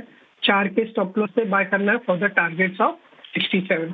इसका जो लॉट साइज है 250 का है, तो जो मैक्सिमम रिस्क एज पर स्टॉप लॉस होगा वो होगा 5250 का एंड जो टारगेट हम एक्सपेक्ट करें वो होंगे 10,500 के। शुक्रिया आपका हमारे साथ जुड़ने के लिए और ऑप्शन की राय हमें बताने के लिए। एशियन पेंट्स 2540 की कॉल खरीदने की राय, अगस्त कॉन्ट्रैक्ट की 25 रुपए के दाम पर आपको मिलेगी 67 का लक्ष्य। स्टॉप लॉस 4 का मेंटेन कीजिएगा। ये कॉल वर्कआउट होने पर 10,500 का मुनाफा मैक्स टू मैक्स अधिकतम मुनाफा हो सकता है और अगर ये कॉल रिवर्स जाती है तो अधिकतम नुकसान 5,250 का भी होने की संभावना है। एक स्टैंडर्ड डिस्क्लेमर एफएनओ ट्रेडिंग को लेकर, एफएनओ ट्रेडिंग में 10 में से 9 लोगों को नुकसान होता है। एफएनओ ट्रेडर्स को औसतन 1 लाख रुपए का नुकसान होता है। घाटा होने के बावजूद 28% ट्रांजैक्शन के रूप में देना होता है, वहीं मुनाफा होने पर 15 से 50% ट्रांजैक्शन के रूप में खर्च होता है। तो अपने सलाहकार, अपने एडवाइजर से बात करें और उसी के बाद एफएनओ ट्रेडिंग में उतरें। हमारे साथ हरीश जुजारे भी जुड़े हैं। हरीश, गुड आफ्टरनून, स्वागत है आपका ईटी नाउ स्वदेश पर। अपने closing trades, stock specific recommendation क्या है वही बताएं आप। Good afternoon Mansi ji. बिल्कुल, आज के ट्रेडिंग सेशन में देखा है तो एकदम धीमे अगर देखा है तो मार्केट में एक रेंज बाउंड ट्रेडिंग देखने मिल रहा है। ऑलमोस्ट एक बहुत नैरो रेंज में मूवमेंट है निफ्टी का और ऊपर की ओर 24,700 के आसपास एक स्टिफ रेजिस्टेंस अभी तक बना हुआ है। लेकिन लास्ट 3 दिनों से हम देख रहे कोशिश कर रहे हैं कि मार्केट को बिल्कुल वहां पे निकल नहीं पा रहा है। तो मुझे लग रहा है कि आज एक एक्सपायरी का ट्रेडिंग सेशन है, तो मुझे लग रहा है कि मोस्टली जब तक 24,700 के ऊपर नहीं निकलता है मुझे लग रहा है कि ये कंटिन्यूएशन हो सकता है एक दायरे में ट्रेड करना। और बैंक निफ्टी की बात करते हैं तो बैंक निफ्टी में भी 55,000 होल्ड करके रखा हुआ है लास्ट 3 दिनों से देखा है। तो जब तक 55,000 के ऊपर टिका हुआ है मार्केट, बैंक निफ्टी में भी थोड़ा उछाल देखने मिल सकता है, जो कि रेजिस्टेंस जोन है 55,700 से लेकर 800 जोन तक। तो 55,000 के इमीडिएट स्ट्रॉन्ग सपोर्ट जोन बना रहेगा। उसके नीचे मुझे लग रहा है कि फिर से एक बार वीक वाली देखने मिल सकता है। और देखा है तो कल के दिन छुट्टी रहेगा और उसके बाद पुतिन और ट्रम्प का भी मीटिंग है। तो मुझे लगा इसके चलते थोड़ा बहुत लिमिटेड स्टॉक्स को पोजीशन लेके चलना चाहिए, ज़्यादा ओपन पोजीशन नहीं रखना चाहिए देखते हुए। और 2 स्टॉक स्पेसिफिक अप्रोच रहेंगे मेरा आज। पहला रहेगा आयशर मोटर। देखिए लास्ट ऑटो सेगमेंट में अभी भी मोमेंटम बना हुआ है, जहाँ पे मुझे लग रहा है कि आयशर मोटर्स में एक अच्छा खासा मोमेंटम अभी भी कंटिन्यूएशन देखने मिल रहा है। मुझे लग रहा है कि पोजिशनल बेस में बाय करना चाहिए आयशर मोटर। और ऊपर मुझे लग रहा है कि टारगेट्स में 5,900 तक देखने मिल सकता है और स्टॉप लॉस मेंटेन करना चाहिए 5,640 का। और दूसरा स्टॉक है यूनाइटेड स्पिरिट्स। देखा है तो लास्ट कुछ दिनों से लगातार सेल ऑफ देखने मिल रहा था और स्टॉक ऑलमोस्ट 16,500 से ऑलमोस्ट 1,300 तक आ चुका है। तो मुझे लग रहा है कि यहाँ पे एक बॉटम आउट बन रहा है। स्टॉक प्रीवियस स्विंग लॉस के पास से रिकवरी देखने मिल रहा है और मुझे लग रहा है कि ओवरसोल्ड सिनेरियो है और वॉल्यूम्स भी नीचे लेवल पे ग्रोथ हो नजर आ रहा है। तो मुझे लग रहा है कि एक रिस्क रिवॉर्ड बहुत फेवरेबल है करंट लेवल्स पे और बाय करना चाहिए करंट लेवल्स पे। और टारगेट्स बनेंगे 1,400 का और स्टॉप लॉस मेंटेन करना चाहिए 1,280 का। एब्सोल्युटली। इस वक्त की सबसे बड़ी और सबसे पॉजिटिव खबर जो आपके स्क्रीन पर आप देख रहे हैं और लगातार हम आपको बता भी रहे हैं, global credit rating agency S&P ने भारत की रेटिंग को अपग्रेड किया है। BBB नेगेटिव से BBB रेटिंग जो है वो कर दी गई है, upgrade on a positive side किया गया है। और साथ ही भारत के ग्रोथ और मोमेंटम पर काफ़ी अच्छी और काफ़ी स्ट्रेंथ वाली बातें भी टेक अवेज के तौर पर लगातार strong fundamental, strong growth momentum, आर्थिक गतिविधियों में लगातार मजबूती, पॉलिसी स्टेबिलिटी, सरकारी केपेक्स में सुधार, ये सारी चीज़ों का हवाला। और इसी के चलते भारत की रेटिंग जो है S&P की तरफ से अपग्रेड की गई है। इस पर विस्तार से बातचीत करने के लिए हमारे साथ इकोनॉमिस्ट मिताली निकोर अब जुड़ गई हैं। मिताली, बहुत स्वागत है आपका ईटी नाउ स्वदेश पर। अपना समय देने के लिए आपका शुक्रिया। S&P ने अपग्रेड किया है इंडिया रेटिंग रेटिंग आउटलुक को, और इस तरह के अपग्रेड्स आना क्रेडिट रेटिंग एजेंसी की तरफ से इस वॉलेटाइल मार्केट में एक बूस्ट, एक सपोर्ट देने का काम करता है। How significant do you think ये न्यूज़ फ्लो इन्वेस्टर्स के लिए है? जी, thank you so much for having me on the show. ये बहुत ही एक सिग्निफिकेंट मूव है, ये बहुत ही एक इम्पॉर्टेंट मूव है, क्योंकि अगर हम ये देखें, अभी अगर S&P का जो प्रीवियस रेटिंग था BBB-, ये काफी इमर्जिंग इकोनॉमीज को BBB- रेटिंग मिल चुका है, लेकिन BBB रेटिंग जो है वो बहुत कम इमर्जिंग इकोनॉमीज को मिलता है, और इससे एक तरह से वोट ऑफ कॉन्फिडेंस आ रहा है इंटरनेशनल इन्वेस्टर कम्युनिटी से इंडिया की तरफ। और इससे ये भी पता चल रहा है कि not only are we able to give high returns, मतलब हमारे रिटर्न्स भी हाई हैं, और साथ में हमारा जो रिस्क है, मतलब अगर आप इंडिया में इन्वेस्ट करते हैं तो उसका रिस्क भी काफी इमर्जिंग इकोनॉमी से अब लोअर माना जाएगा। तो मेरे हिसाब से बहुत ये एक अच्छी न्यूज़ है, फाइनली एक good economic news in this atmosphere of tariffs. Mitali, काफ़ी सिग्निफिकेंट इस वक्त ये जो रेटिंग अपग्रेड आता हुआ दिखा है S&P की तरफ से, ये भारत के लिए significant and positive in itself. लेकिन हमारे साथ बैंक ऑफ बड़ौदा से भी चीफ इकोनॉमिस्ट मदन सबनविस भी जुड़ गए हैं। मदन, बहुत स्वागत है आपका 18 आवर्स स्वदेश पर। Thank you for giving your time at this hour. S&P highlight कर रहा है स्ट्रॉन्ग ग्रोथ मोमेंटम भारत के लिए, स्ट्रॉन्ग फंडामेंटल्स, और ये तमाम चीज़ों के चलते एक अपग्रेड भारत के लिए आता हुआ S&P ग्लोबल रेटिंग एजेंसी की तरफ से। How do you think will this give strength to the India and the economy of India going forward? अगर हम ये अपग्रेड देखते हैं कि we have always believe that ये अपग्रेड पहले से ही होना चाहिए था, क्योंकि जो भी इंडिकेटर्स रेटिंग एजेंसीज देखते हैं, we have been doing very well on almost all those indicators. अगर आप ग्रोथ देखेंगे, fiscal consolidation, monetary policy, currency management, current account deficit, सब पैरामीटर्स पे इंडियन परफॉर्मेंस तो बहुत अच्छा था। बट जो भी हमने देखा कि हिस्टोरिकली ये रेटिंग एजेंसीज काफी स्टिकी होते हैं फॉर चेंजिंग द रेटिंग्स, और अभी जो आज किया है, I think the reason why I think it's very very significant is इसका जो टाइमिंग है, I think that's very very much appropriate, क्योंकि इस स्थिति में जब बहुत अनसर्टेनिटी है कि टैरिफ की वजह से क्या हो सकता है इंडिया ग्रोथ स्टोरी को, अगर इस टाइम पे अगर कोई rating agency, reputed rating agency upgrade कर रहा है, that itself means that there is a lot of indication given that they do believe in everything that has happened, and announcing it also places India in a better light. जबकि हम अभी काफी countries से बात कर रहे हैं, China के साथ, शायद रशिया के साथ, बाद में अमेरिका के साथ। सो एट ऑल दिस स्टेजेस जब अगर when they get to know that India's rating has been upgraded, I think definitely India will be in a much better, more commanding situation जब भी कोई negotiation करने का है। या तसल्ली है इस बात की, और भारत जो है सक्षम भी है इस तरह की ग्रोथ आगे देखने के लिए। मिताली, मदन, आप दोनों का बहुत शुक्रिया हमारे साथ जुड़ने के लिए और इस इंपॉर्टेंट अपडेट और अपग्रेड पर हमसे बातचीत करने के लिए। ऑन दिस नोट एक छोटे से ब्रेक के लिए हम रुक रहे हैं। ब्रेक के उस पार हमारे एक्सपर्ट से बातचीत जारी रखेंगे। Market at 3, BTST, STBT trade and cues to watch सब आपके लिए लेकर आएंगे।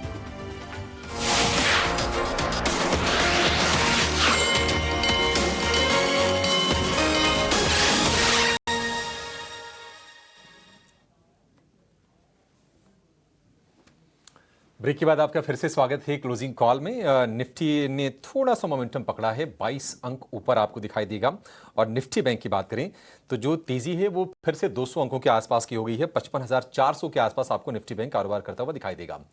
लेकिन 3 बजे तक का बाजार में किस तरह का माहौल रहा है, क्या मेजर हाईलाइट्स रहे हैं, अब इस पर करेंगे फोकस और लेकर आएंगे अपना एक खास segment market at 3। Anand Shukla जुड़ गए हमारे साथ।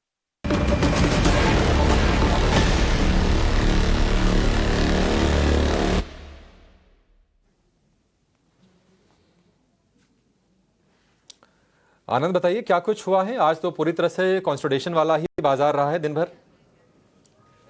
जी, 3 बजे तक के बाजार की तरफ देखें, हल्की सी तेज़ी दिख रही है और आज आईटी शेयरों में तेज़ी देखने को मिल रही है। विप्रो देखें करीब 2.5% ऊपर कारोबार करता नज़र आ रहा है। इसके अलावा इन्फोसिस में 2% के आसपास की तेज़ी है। वहीं परसिस्टेंट भी 1% ऊपर कारोबार कर रहा है। वॉल्यूम कहाँ ज़्यादा है उसकी बात करें तो आज मुथूट फाइनेंस का शेयर देखें, काफ़ी अच्छे नतीजे आए थे। 10% ऊपर कारोबार करता नज़र आ रहा है शेयर और औसत से 18 गुना ज़्यादा वॉल्यूम देखने को मिल रहा है। इसके अलावा ब्रिगेड एंटरप्राइजेज में आज 3% की गिरावट देखने को मिल रही है और वॉल्यूम जो है औसत से 10 गुना ज़्यादा शेयर में देखने को यहाँ भी मिल रहा है। दीपक नाइट्राइट के शेयर की बात करें तो कमज़ोर नतीजे आए थे, 2% की गिरावट देखने को मिल रही है और 6 गुना ज़्यादा औसत से वॉल्यूम दीपक नाइट्राइट के शेयर में भी देखने को मिल रही है। नतीजों की बात करें तो अशोक लेलैंड के नतीजे आए हैं। आय जो है हल्की सी घटी है ईयर ऑन ईयर बेसिस पे, बढ़ी है ईयर ऑन ईयर बेसिस पे। इसके अलावा मुनाफा भी 526 करोड़ से बढ़कर 594 करोड़ पहुंच गया है। साथ ही साथ एबिडा और एबिडा मार्जिन में भी बढ़ोतरी देखने को मिली है। शेयर में 2% के आसपास की तेज़ी देखने को मिल रही है। इसके अलावा आईओसी के नतीजों की बात करें तो मुनाफा 7,265 करोड़ से घटकर 5,600 करोड़ के आसपास आ गया है क्वार्टर ऑन क्वार्टर बेसिस पे। साथ ही साथ एबिडा में भी गिरावट देखने को मिली और एबिडा मार्जिन भी 6.2% से गिरकर 5.8% पर आ गया है। इसी के चलते आज शेयर में कमजोरी हमें देखने को मिल रही है। अंत में एक ब्रोकरेज रिपोर्ट की बात करेंगे जहां जुबिलेंट फूड पर नुआमा की ब्रोकरेज रिपोर्ट आई है। खरीदारी की राय बरकरार रखी है नुआमा ने, लेकिन लक्ष्य जो है वो 838 से घटाकर 811 रुपए का कर दिया है। हमने देखा था कि आय और मुनाफे का जो आंकड़ा था वो ठीक था, लेकिन मार्जिन जो है सपाट देखने को मिला था। शेयर में आज 1.5% के आसपास की गिरावट देखने को मिल रही है। तो 3 बजे तक ये सारे अपडेट्स थे जिनकी वजह से इन सारे शेयरों में आज एक्शन देखने को मिल रहा है। ठीक है, ये तमाम शेयर फोकस में हैं। आज हम देख रहे हैं कि ओएमसीज में एचपीसीएल का जो शेयर है वो आपको सबसे ज़्यादा नीचे दिखाई देगा। वायदा में करीब करीब 4% नीचे है और शायद इसमें 8 या 10 रुपए का ना एक्स डिविडेंड ट्रेड भी हो रहा है ये, तो आप उसको निकाल भी दें तो भी शेयर थोड़ा सा नरम तो है ही एचपीसीएल का। हरीश जी, एचपीसीएल ज़रा बताइए कि कैसा लग रहा है आपको चार्ट पर और क्या वीकनेस यहाँ से हम और देखेंगे इसमें? बिल्कुल अभिषेक जी, अगर देखा है तो एचपीसीएल का सब कुछ दिनों से लगातार डाउन ट्रेंड में चल रहा है। फिलहाल मुझे लग रहा है कि सपोर्ट जोन देखते हैं तो मुझे लग रहा है कि 200 डे मूविंग एवरेज के आसपास है, जो कि 385 के अराउंड है। मुझे लग रहा है कि वहां तक और एक 10 रुपीज का मूव है नीचे, वो दिख सकता है। तो ओवरऑल अभी देखा है तो 200 डे मूविंग एवरेज पर मल्टीपल टाइम्स से रिबाउंस करते देखने मिल रहा है।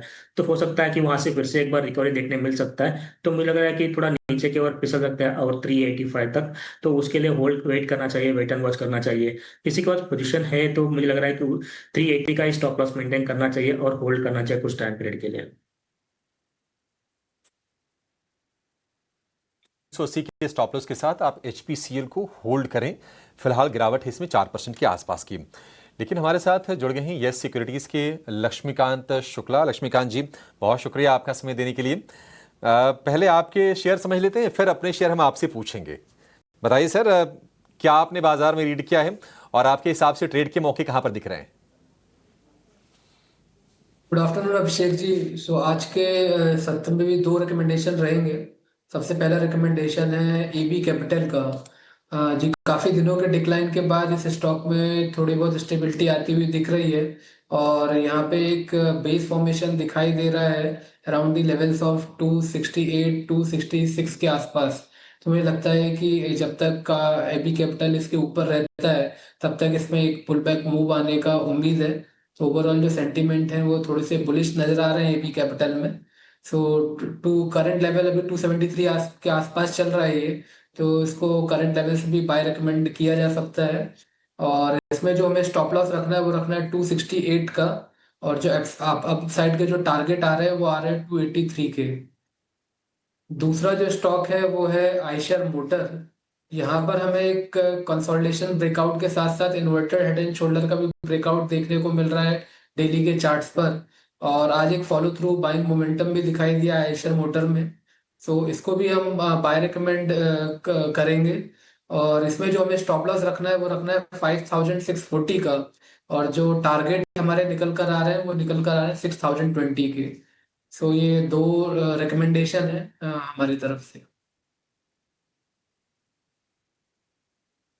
ठीक है, बढ़िया है। एबी कैपिटल 283 रुपए का टारगेट, 273 रुपए पर फिलहाल आपको शेयर दिखाई देगा, 10 रुपए ऊपर का टारगेट। आयशर में आज हम तेजी देख भी रहे हैं करीब 1% के आसपास की। 6000 के ऊपर के टारगेट, 5640 का स्टॉप लॉस, तो रिस्क रिवार्ड दोनों के दोनों शेयरों में ठीक है और तेजी के 2 सौदे हो गए ये लक्ष्मीकांत जी की तरफ से। लेकिन आज तेजी का तूफान आया मुथूट फाइनेंस में और मुथूट फाइनेंस बना हमारा ओपनिंग का खिलाड़ी क्योंकि नतीजे आए बड़ी जबरदस्त। तो नतीजों में ऐसा क्या खास आया कि शेयर जो 10% दौड़ा उसके बाद कहीं भी हमने प्रॉफिट टेकिंग शेयर में देखी नहीं और अभी भी हम देख रहे हैं कि 10% ऊपर ही ये टिका हुआ है। तेजी की वजह बताने के लिए हमारे सहयोगी वरुण दुबे हमारे साथ जुड़ गए हैं। वरुण, शानदार गजब की रफ्तार आज हमने मुथूट फाइनेंस की देखी, बताइए नतीजों में ऐसा क्या खास रहा है? नंबर्स अगर आप देखेंगे तो काबिले तारीफ है मुथूट फाइनेंस के, जहां पे एनआईआई में करीब 52% की बढ़ोतरी है। मुनाफा अगर आप देखें तो करीब 90% बढ़ के आया है और निम्स में भी अच्छी खासी बढ़ोतरी हुई है।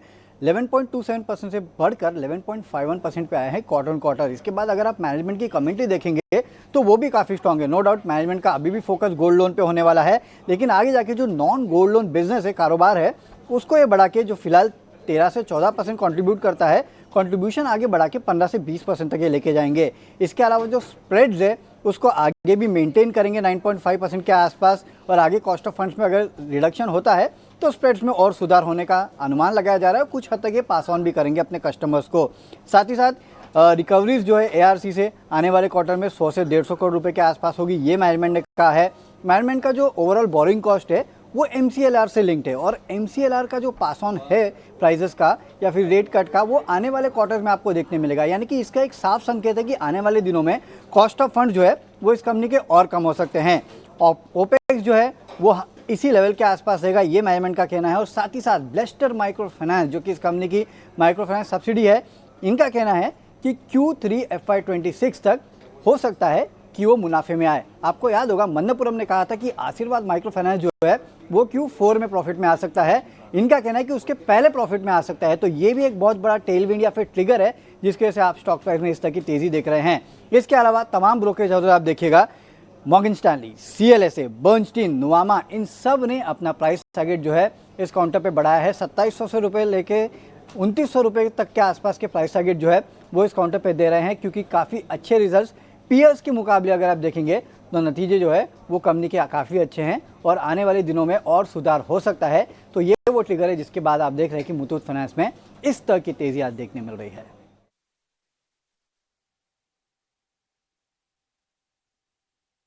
देखिए करीब करीब 3000 रुपए की टारगेट है, हालांकि 27.5 रुपए के आसपास के तो भाव हो ही गए हैं मुथूट फाइनेंस के। और ये दमदार कंपनी, और ये भी हमने देखा पीछे मतलब ना कुछ चीज़ें नेगेटिव भी आएंगी। आपको याद होगा अलेक्जेंडर मुथूट को लेकर कुछ नेगेटिव चीज़ आई थी, लेकिन कारोबार में इतनी स्ट्रेंथ है कि अगर आप ईयर टू डेट इसके रिटर्न देखेंगे तो करीब 25-26% ये शेयर चला है। जी हाँ, 24.5% की तेजी इस साल में हो गई है। और अगर आप पिछले साल से तुलना करें, मतलब एक साल पहले के मुकाबले, तो 1.5 गुने का रिटर्न ये शेयर ने दे दिया है। 27.5 रुपए के भाव हैं। लक्ष्मीकांत जी, अब आज तो खैर मौका मिला नहीं, गैप के साथ खुला, उसके बाद फिर कुछ कर नहीं पाया कोई। मुथूट फाइनेंस अगर खरीदना हो मान लीजिए किसी को, अगर, क्योंकि ब्रोकरेज कह रहे हैं कि 3000 रुपए तक जाएगा, चार्ट डेफिनेटली स्ट्रांग है, इसमें कोई दो राय नहीं है, कब एंट्री करें और टारगेट क्या रखें? जी, हमारे हिसाब से 2700 से लेकर अगर 2720 के लेवल को अगर ये रिटेस्ट करता है तो वहां से एक बाय ऑन डिप्स की स्ट्रेटेजी के साथ इसमें एंट्री ली जा सकती है। और देन आफ्टर फिर अगर पुल बैक मूव आता है, 2800 के लेवल्स टूटते हैं, तो डेफिनेटली फिर हमें 3000 के लेवल्स देखने को मिल सकते हैं। वहां पर जो स्टॉप लॉस बनता हुआ दिखाई दे रहा है वो आता हुआ दिखाई दे रहा है 2620 का। तो मुझे लगता है कि 2700 से लेकर 22720 का जोन काफी बेहतर रेंज रहेगा इसमें दोबारा एंट्री के लिए। मुझे लगता है कि वहां तक वेट करना चाहिए। अगर प्राइजेस रिट्रेस होते हैं तो डेफिनेटली इस स्टॉक को बाय करके चलना चाहिए और उस दौरान हमें स्टॉप लॉस रखना है 2620 का। ठीक है, 2620 का स्टॉप लॉस लगाना है। 2800, 3000 के ये टारगेट बन जाएंगे आपके लिए मुथूट फाइनेंस में।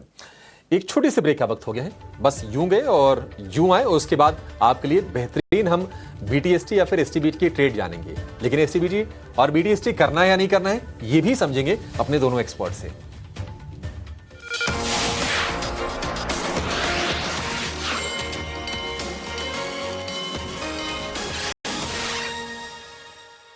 के बाद स्वागत है आपका। 24,600 के पार इस वक्त इन लेवल्स को एटलीस्ट सस्टेन करने की लगातार कोशिश करता हुआ निफ्टी, उम्मीद और ऐसा लग भी रहा है कि इन्हीं स्तरों पर क्लोजिंग और इन्हीं स्तरों के इर्द गिर्द क्लोजिंग जो है आज के सत्र में नजर आ जाएगी। Bank Nifty, Sensex, broader markets, छोटे मझोले शेयर, फेयर इंडिकेटर इंडिया, विक्स और मार्केट की ब्रेथ पर लगातार फोकस होना चाहिए आज के सत्र में। दशा मार्केट की वहीं से पता चलेगी। आज सुबह से ही हम देख रहे हैं मिड कैप स्मॉल कैप में गिरावट है, गिरावट अब भी जारी है। ब्रॉडर मार्केट्स आज परफॉर्म नहीं कर रहे हैं, लेकिन हाँ लार्जर प्लेयर्स में आप देखेंगे स्टॉक स्पेसिफिक मोमेंटम आज के सत्र में भी दिख रहा है। ट्रिकी है मार्केट, लेकिन फिर भी अच्छी तेजी जरूर दिख रही है। हमारे एक्सपर्ट्स हैं, उनके BTST STBT calls if any जान लेते हैं। हरीश, आपसे शुरुआत करना चाहूंगी। कोई BTST STBT ट्रेड या फिर कल बाजार की छुट्टी है तो आप नो ट्रेड भी कह सकते हैं? बिल्कुल मानसी जी, कल मार्केट का क्लोज रहेगा, लेकिन मुझे लग रहा है कि यहाँ पे एक अपॉर्चुनिटी बन सकती है। डीमार्ट में देखा है तो एक फ्लैग का पैटर्न का ब्रेकआउट दिया है स्टॉक प्राइस, और लास्ट 2 दिनों से वॉल्यूम कंटिन्यूसली ग्रोथ हो रहा है। तो मुझे लग रहा है कि यहाँ की अपॉर्चुनिटी बन सकती है और टारगेट्स बनेंगे। बाय करना चाहिए डीमार्ट करंट लेवल्स पे भी, और ऊपर को टारगेट्स में लग रहा है कि 4,550 के अराउंड रहेगा फर्स्ट टारगेट। तो स्टॉप लॉस मेंटेन करना चाहिए 4270 BTST के लिए चाहिए तो। Super match stop loss maintain करते हुए BTST का कैंडिडेट ये बन सकता है। लक्ष्मीकांत जी, आपकी तरफ से कोई BTST STBT ट्रेड या फिर नो ट्रेड? जी, मैंने 2 बाय के ट्रेड सजेस्ट किए हैं, तो ये जो ट्रेड है वो STBT के तहत मैं देना चाहूँगा। मुझे OMC स्पेस में वीकनेस नजर आ रहा है, और इसी में से है इंडियन ऑयल कॉर्पोरेशन। तो यहाँ पर बेरिश बेल्ट होल्ड कैंडलस्टिक का फॉर्मेशन हुआ है। फ्यूचर में स्टॉक 140.50 के आसपास ट्रेड कर रहा है, तो मुझे लगता है कि इसमें फर्दर वीकनेस देखने को मिल सकता है आने वाले समय में भी, क्योंकि अभी ये 100 DMA के लेवल के नीचे सस्टेन कर रहे हैं इसके प्राइजेस। सो यहाँ पर जो हमारा स्टॉप लॉस रहेगा वो रहेगा 144.50 का, और जो टारगेट रहेंगे वो नीचे साइड के रहेंगे 136 के। सो 1:1 रिस्क रिवॉर्ड रेशियो के लिए यहाँ पर एक शॉर्ट ट्रेड बनाया जा सकता है। चलिए, एक ट्रेड इस वक्त लक्ष्मीकांत जी की तरफ से भी हमें मिलता हुआ, लेकिन ऐसे में एक तो प्लेटफॉर्म स्टॉक्स पर नज़र बनाएं और इसी के साथ फार्मा प्लेयर्स पर भी। हरीश, आपसे प्लेटफॉर्म स्टॉक्स, एक्सचेंज एंसिलरीज पर आपका टेक जानना चाहूँगी। इसी हफ्ते हमने देखा BSE लिमिटेड, कैम, CDSL, एंजल वन, इन तमाम स्टॉक्स में अच्छी तेजी की चाल, अच्छा एक्शन नजर आया था। आज के सत्र में BSE लिमिटेड ने अगेन गेन्स को वॉश आउट किया है, लेकिन कैम, CDSL में अब भी 1.25% तक की तेजी नजर आ रही है। CDSL में भी बिकवारी का दबाव, कैम्स में करीब 1.25% की बढ़त। एक्सचेंज एंसिलरी पर आपका टेक क्या होगा?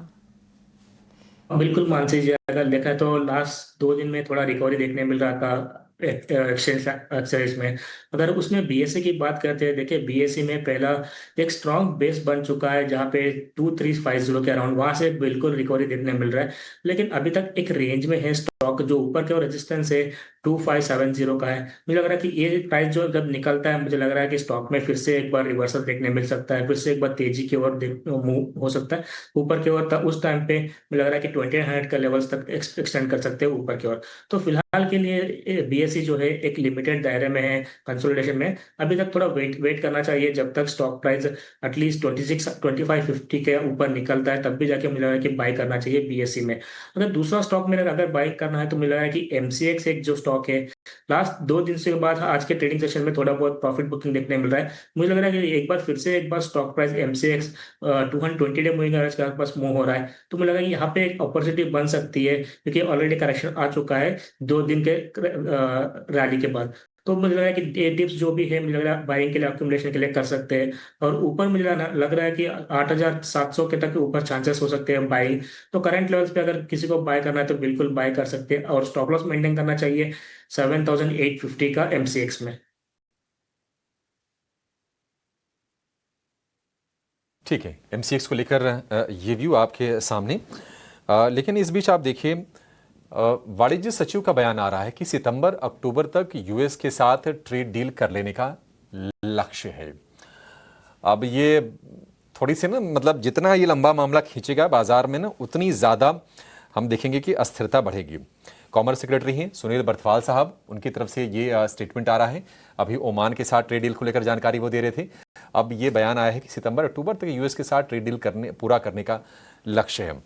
तो ये जो मामला जो शुरुआत हुई थी अप्रैल से, अप्रैल, मई, जून, जुलाई, अगस्त, सितंबर, अक्टूबर, 7वां 8वां महीना हो जाएगा तब तक जाके ये डील पूरी होगी। और ये जो डेडलाइन रखी गई थी 9 जुलाई की, वो डेडलाइन तो खैर उसका कोई मतलब था नहीं, वो डेडलाइन न तो फॉलो हुई। अब तो मतलब देखते हैं कि क्या डील होती है, अमेरिका झुकेगा कि क्या होगा, पता नहीं। टैरिफ को लेकर अरेंजमेंट क्या होगा, अब ये 27 अगस्त से जो 25% एडिशनल टैरिफ जो लग रहा है उसके क्या मायने हैं, ये तमाम चीज़ें हैं। लेकिन उनका ये कहना है कि कई स्तरों पर अमेरिका के साथ ट्रेड डील को लेकर चर्चा होगी। अमेरिका रिजिड है, अमेरिका ये चाहता है कि भारत अपना बाजार खोले कृषि उत्पादों के लिए, दुग्ध उत्पादों के लिए यानी कि डेयरी के लिए, और जीएम सीड्स के लिए यानी कि जेनेटिकली मॉडिफाइड सीड्स के लिए।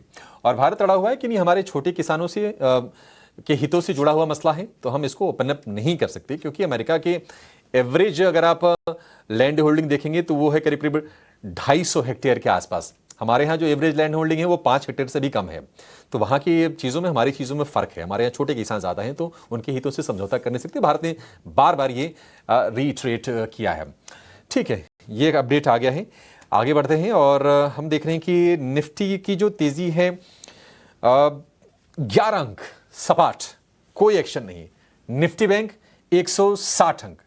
देखिए, अगर ये वीकेंड नहीं पड़ता और कल ट्रंप और पुतिन के बीच में बातचीत करना हो रही होती, तो जो S&P ग्लोबल का जो रेटिंग अपग्रेड आया भारत पर, BBB- से बढ़ाकर BBB, बाजार उसको चीयर कर रहा होता, क्योंकि बहुत ही एक्साइटिंग, बड़े अच्छे कमेंट्स आए हैं।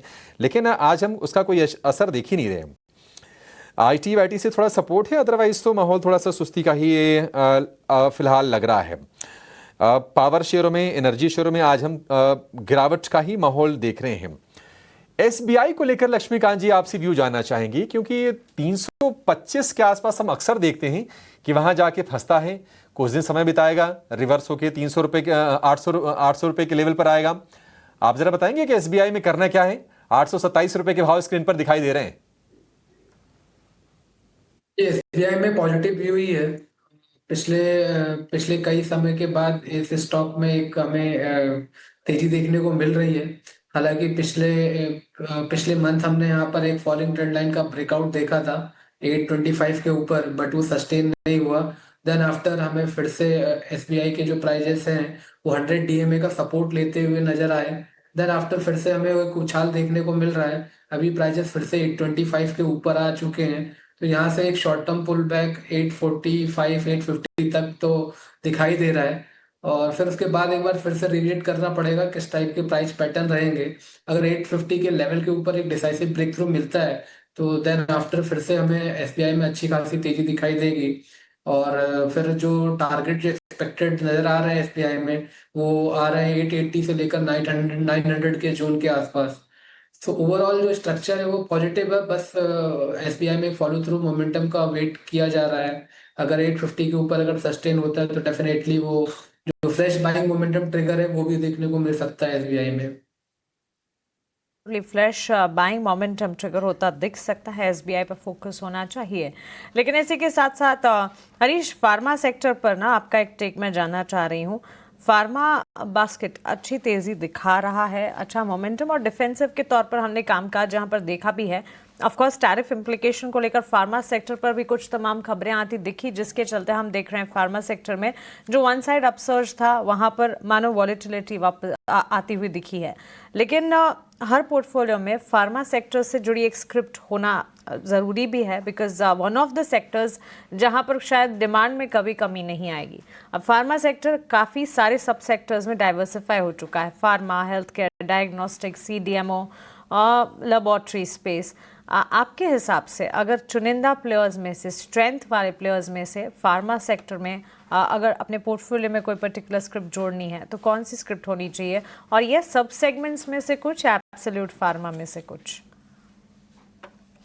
अगर देखा है तो फार्मा में कुछ दिनों में थोड़ा बिग वाली देखने मिल रहा था, लेकिन उसी टाइम में हमें लग रहा है कि सिप्ला जैसे स्टॉक में नीचे लेवल से रिकवरी भी देखने मिल रहा है। हमें लग रहा है कि एक सिप्ला जो है जहाँ पे एक लंबा कंसोलिडेशन से बाहर निकलते हुए नजर आ रहा है। और मुझे लग रहा है कि एक बार 1600 के ऊपर टिक जाता है तो मुझे लग रहा है एक बड़ा सा रैली देखने मिल सकता है, जो कि 1700 और 1700 के ऊपर के लेवल भी देखने मिल सकता है। तो मुझे लग रहा है कि सिप्ला करंट लेवल्स पे अच्छा लग रहा है। अगर डिप्स भी मिलता है तो मुझे लग रहा है कि बाइंग कर सकते हैं, अक्यूमुलेट कर सकते हैं। मुझे लग रहा है कि ऊपर के ओवर टारगेट अभी फिलहाल के लिए शॉर्ट टर्म के लिए 1640 बाद में 1700 का टारगेट नजर आ रहे हैं। तो मुझे लग रहा है कि सिप्ला एक अच्छा मोमेंटम के लिए बाय का ऑप्शन रहेगा और स्टॉप लॉस मेंटेन करना चाहिए 1500 का। लग रहा है कि सिप्ला में बाय करने की राय रहेगी, किसी को पोर्टफोलियो में ऐड कर सकते हैं लंबे अवधि के लिए। जी, ये जो आईटी सेक्टर में इन पर्टिकुलर मिड कैप आईटी में थोड़ी बहुत तेजी वापस चली है, इस पर कितना भरोसा करना चाहिए? कोफोर्ज, एम्फैसिस, पर्सिस्टेंट, ये पूरा हफ्ता अच्छी खासी तेजी पर चल रहे थे।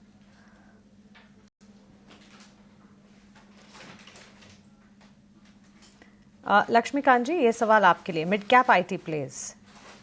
जी अभी भी मुझे लगता है कि भरोसा अभी भी नहीं करना चाहिए निफ्टी आईटी के स्टॉक्स में। कुछ ऐसे सिलेक्टेड स्टॉक हैं जहां पर हमें रिबाउंड देखने को मिल सकता है, बट अभी भी अगर ओवरऑल निफ्टी आईटी इंडेक्स पर हमारी नजर जा रही है तो वहां पर जो आज भी जो गेन वहां पर हमें दिखाई देते हैं वो भी फिजल आउट होते हुए हम देख पा रहे हैं डेली के चार्ट्स पर। यहाँ पर अभी dragon fly doji kind of pattern बन रहा है जो कि अभी भी सेलिंग प्रेशर दिखा रहा है निफ्टी आईटी के इंडेक्स में। तो मुझे लगता है कि कुछ ही ऐसे सेलेक्टेड स्टॉक हैं जैसे विप्रो हुआ, एचसीएल टेक हुआ और इन्फोसिस हुआ, और मिड कैप आईटी में कोफोर्ज और एलटीआईएम, यही कुछ ऐसे सिलेक्टेड आईटी स्पेस के स्टॉक्स हैं जहां पर हमारी नजर होनी चाहिए और वहीं पर हमें एक शॉर्ट टर्म रिबाउंड आने वाले समय में देखने को मिल सकता है। बट अगर हम ओवरऑल आईटी पैक की बात करें तो अभी भी आईटी के अधिकतर जो स्टॉक है अभी खतरे से बाहर नहीं निकले हैं। अभी भी यहाँ पर हमें आने वाले समय में सेलिंग प्रेशर देखने को मिल सकता है। ठीक है, आईटी को लेकर ये व्यू है। निफ्टी बिल्कुल सपाट, वेट एंड वॉच का मूड है ट्रंप और पुतिन की बैठक से पहले, और इसी चीज के आसार भी थे। निफ्टी बैंक आपको थोड़ा ऊपर जरूर दिखाई देगा, लेकिन निफ्टी बैंक में कल हमने निफ्टी के मुकाबले कम तेजी देखी थी। आज थोड़ी बहुत बाइंग, कोई खास नहीं है, 0.25% से भी कम के गेंस हैं। 120 अंक ऊपर निफ्टी बैंक है 55,300 के आसपास, यानी कि 55,000 55,500 की बीचों बीच आपको खड़ा दिखाई देगा। शेयरों में अगर हम देखें तो मुथूट फाइनेंस ने आज लीड किया, करीब 10% के आसपास की तेजी मुथूट फाइनेंस में रही। दमदार नतीजों के दम पर एयूएम ग्रोथ काफ़ी अच्छी थी। ब्रोकरेज की तरफ से जो टारगेट आए, नुआमा ने करीब 3,000 रुपये के आसपास के टारगेट दिए, ये शेयर चला। और कहीं और तेजी अगर रही तो हम देख रहे हैं कि केमिकल फर्टिलाइजर में भी मूव्स आ रहे हैं। अच्छा लक्ष्मीकांत जी, एक क्विक व्यू आपसे चाहेंगे कोरोमंडल पर। कोरोमंडल की क्लोजिंग आज अच्छी होने जा रही है। हालांकि हमने हाल फिलहाल देखा था कि शेयर में थोड़ी प्रॉफिट टेकिंग आई थी, लेकिन आज बढ़िया क्लोज करके जा रहा है। जिसकी तेजी है वो होल्ड करे। ये यहाँ पर 5-6 दिनों के डिक्लाइन के बाद आज कोरोमंडल अपने 100 डीएमए लेवल को रिक्लेम करता हुआ दिखाई दे रहा है, बट अभी भी ऊपर जाने के लिए फर्दर एक रेजिस्टेंस है 2380 का, जहां पर उसके 50 डीएमए के लेवल्स नजर आ रहे हैं। तो मुझे लगता है कि एक बार उसके ऊपर की क्लोजिंग होती है तब यहाँ पर अच्छा खासा पुल बैक मूव हमें देखने को मिल सकता है। उस दौरान फिर ये स्टॉक 2505 जिसका प्रीवियस स्विंग हाई है वहां तक पहुंच सकता है। जिनके पास पहले से है मुझे लगता है कि उनको 2225 का स्टॉप लॉस लेकर चलना चाहिए कोरोमंडल में। अगर 2380 के ऊपर प्राइजेस सस्टेन होते हैं तो डेफिनेटली हमें एक अच्छा खासा पुल बैक मूव देखने को मिल सकता है इस स्टॉक में।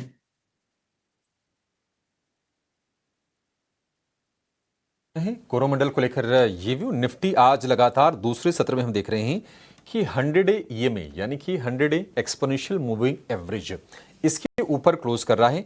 100 ईएमए का लेवल भी आपको बता देते हैं, ये लेवल होगा 24,589 का, और हम क्लोजिंग देख रहे हैं निफ्टी में 24,600 के ऊपर का। हालांकि लास्ट में जाते जाते आपको लाल निशान में निफ्टी दिखाई देगा, लेकिन आज की जो रेंज रही बहुत सीमित रही, 70 से 80 अंकों के आसपास की ही रेंज रही, और 10 अंकों की हल्की सी गिरावट पर यह बंद होने जा रहा है निफ्टी। निफ्टी बैंक की बात करें, तेजी सिर्फ 120 अंकों की, और आज ब्रॉडर मार्केट से संकेत थोड़े से ना नेगेटिव साइड पर थे।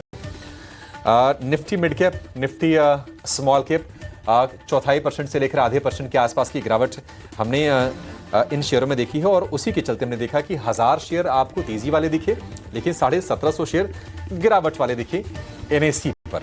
Wipro, eternal, HDFC life, Infosys, Asian paints, ये 5 शेयर निफ्टी में रहे जहां पर हमने 1% की तेजी देखी। वहीं 5 शेयर ऐसे रहे जहां पर हमने 1% से ज्यादा की गिरावट देखी। वो शेयर हैं BL, tech Mahindra, Adani ports, hero moto और टाटा स्टील। टाटा स्टील में सबसे ज्यादा गिरावट करीब 3% के आसपास की रही। और टाटा स्टील नहीं, आप देखेंगे हिंडाल्को भी कमजोर रहा है, एनएमडीसी कमजोर हुआ, वेदांता में 2% के आसपास की गिरावट रही। तो मेटल में आज हमने कमजोरी देखी। मेटल के साथ साथ कमजोरी कहां पर रही? वो रही जो सरकारी शेयर हैं, डिफेंस शेयर हैं, वहां से भी थोड़ा माहौल खराब होता हुआ दिखा है। लेकिन आज का सुपरस्टार मुथूट फाइनेंस 10% चला नतीजों के दम पर, और मुथूट के साथ साथ उसी सेगमेंट की कंपनी मणप्पुरम, वहां पर भी हमने आज के सत्र में तेजी देखी। ये दोनों शेयर में मजबूती अच्छी रही।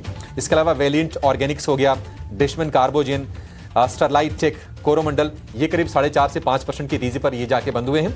और अगर हम गिरावट वाले शेयरों की बात करें तो EIL, jetty equity India, KRBL, Avanti feed, HPCL, NMDC, यहां पर 4 से 5% के आसपास की गिरावट आज के सत्र में हमने देखी है। तो चलिए इस शो को यहीं पर समाप्त करने का समय भी हो गया है। अब ये वीक बड़ा क्रूशियल है। कल की अहम बैठक पर नजर होगी, पीएम मोदी पर नजर होगी कि लाल किले की प्राचीर से वो जब देश को संबोधित करते हैं तो क्या संदेश देते हैं, इकोनॉमी के बारे में वो क्या कहते हैं, टैरिफ को लेकर क्या कुछ कहते हैं, या फिर थोड़ी चुप्पी साधते हैं। और ट्रंप और पुतिन जब अलास्का में मिलते हैं तो वहां पर क्या बातचीत होती है और वहां से बाजार के लिए क्या क्यूज निकल के आते हैं। तो सोमवार का सत्र बड़ा ही इंटरेस्टिंग होगा। हम बड़े एक्सपर्ट्स को जोड़ेंगे, आपकी हम विस्तार से प्लानिंग कराएंगे। तो आप अपना अपॉइंटमेंट हमारे साथ अभी से बुक कर लीजिए। फिलहाल इजाजत दीजिए।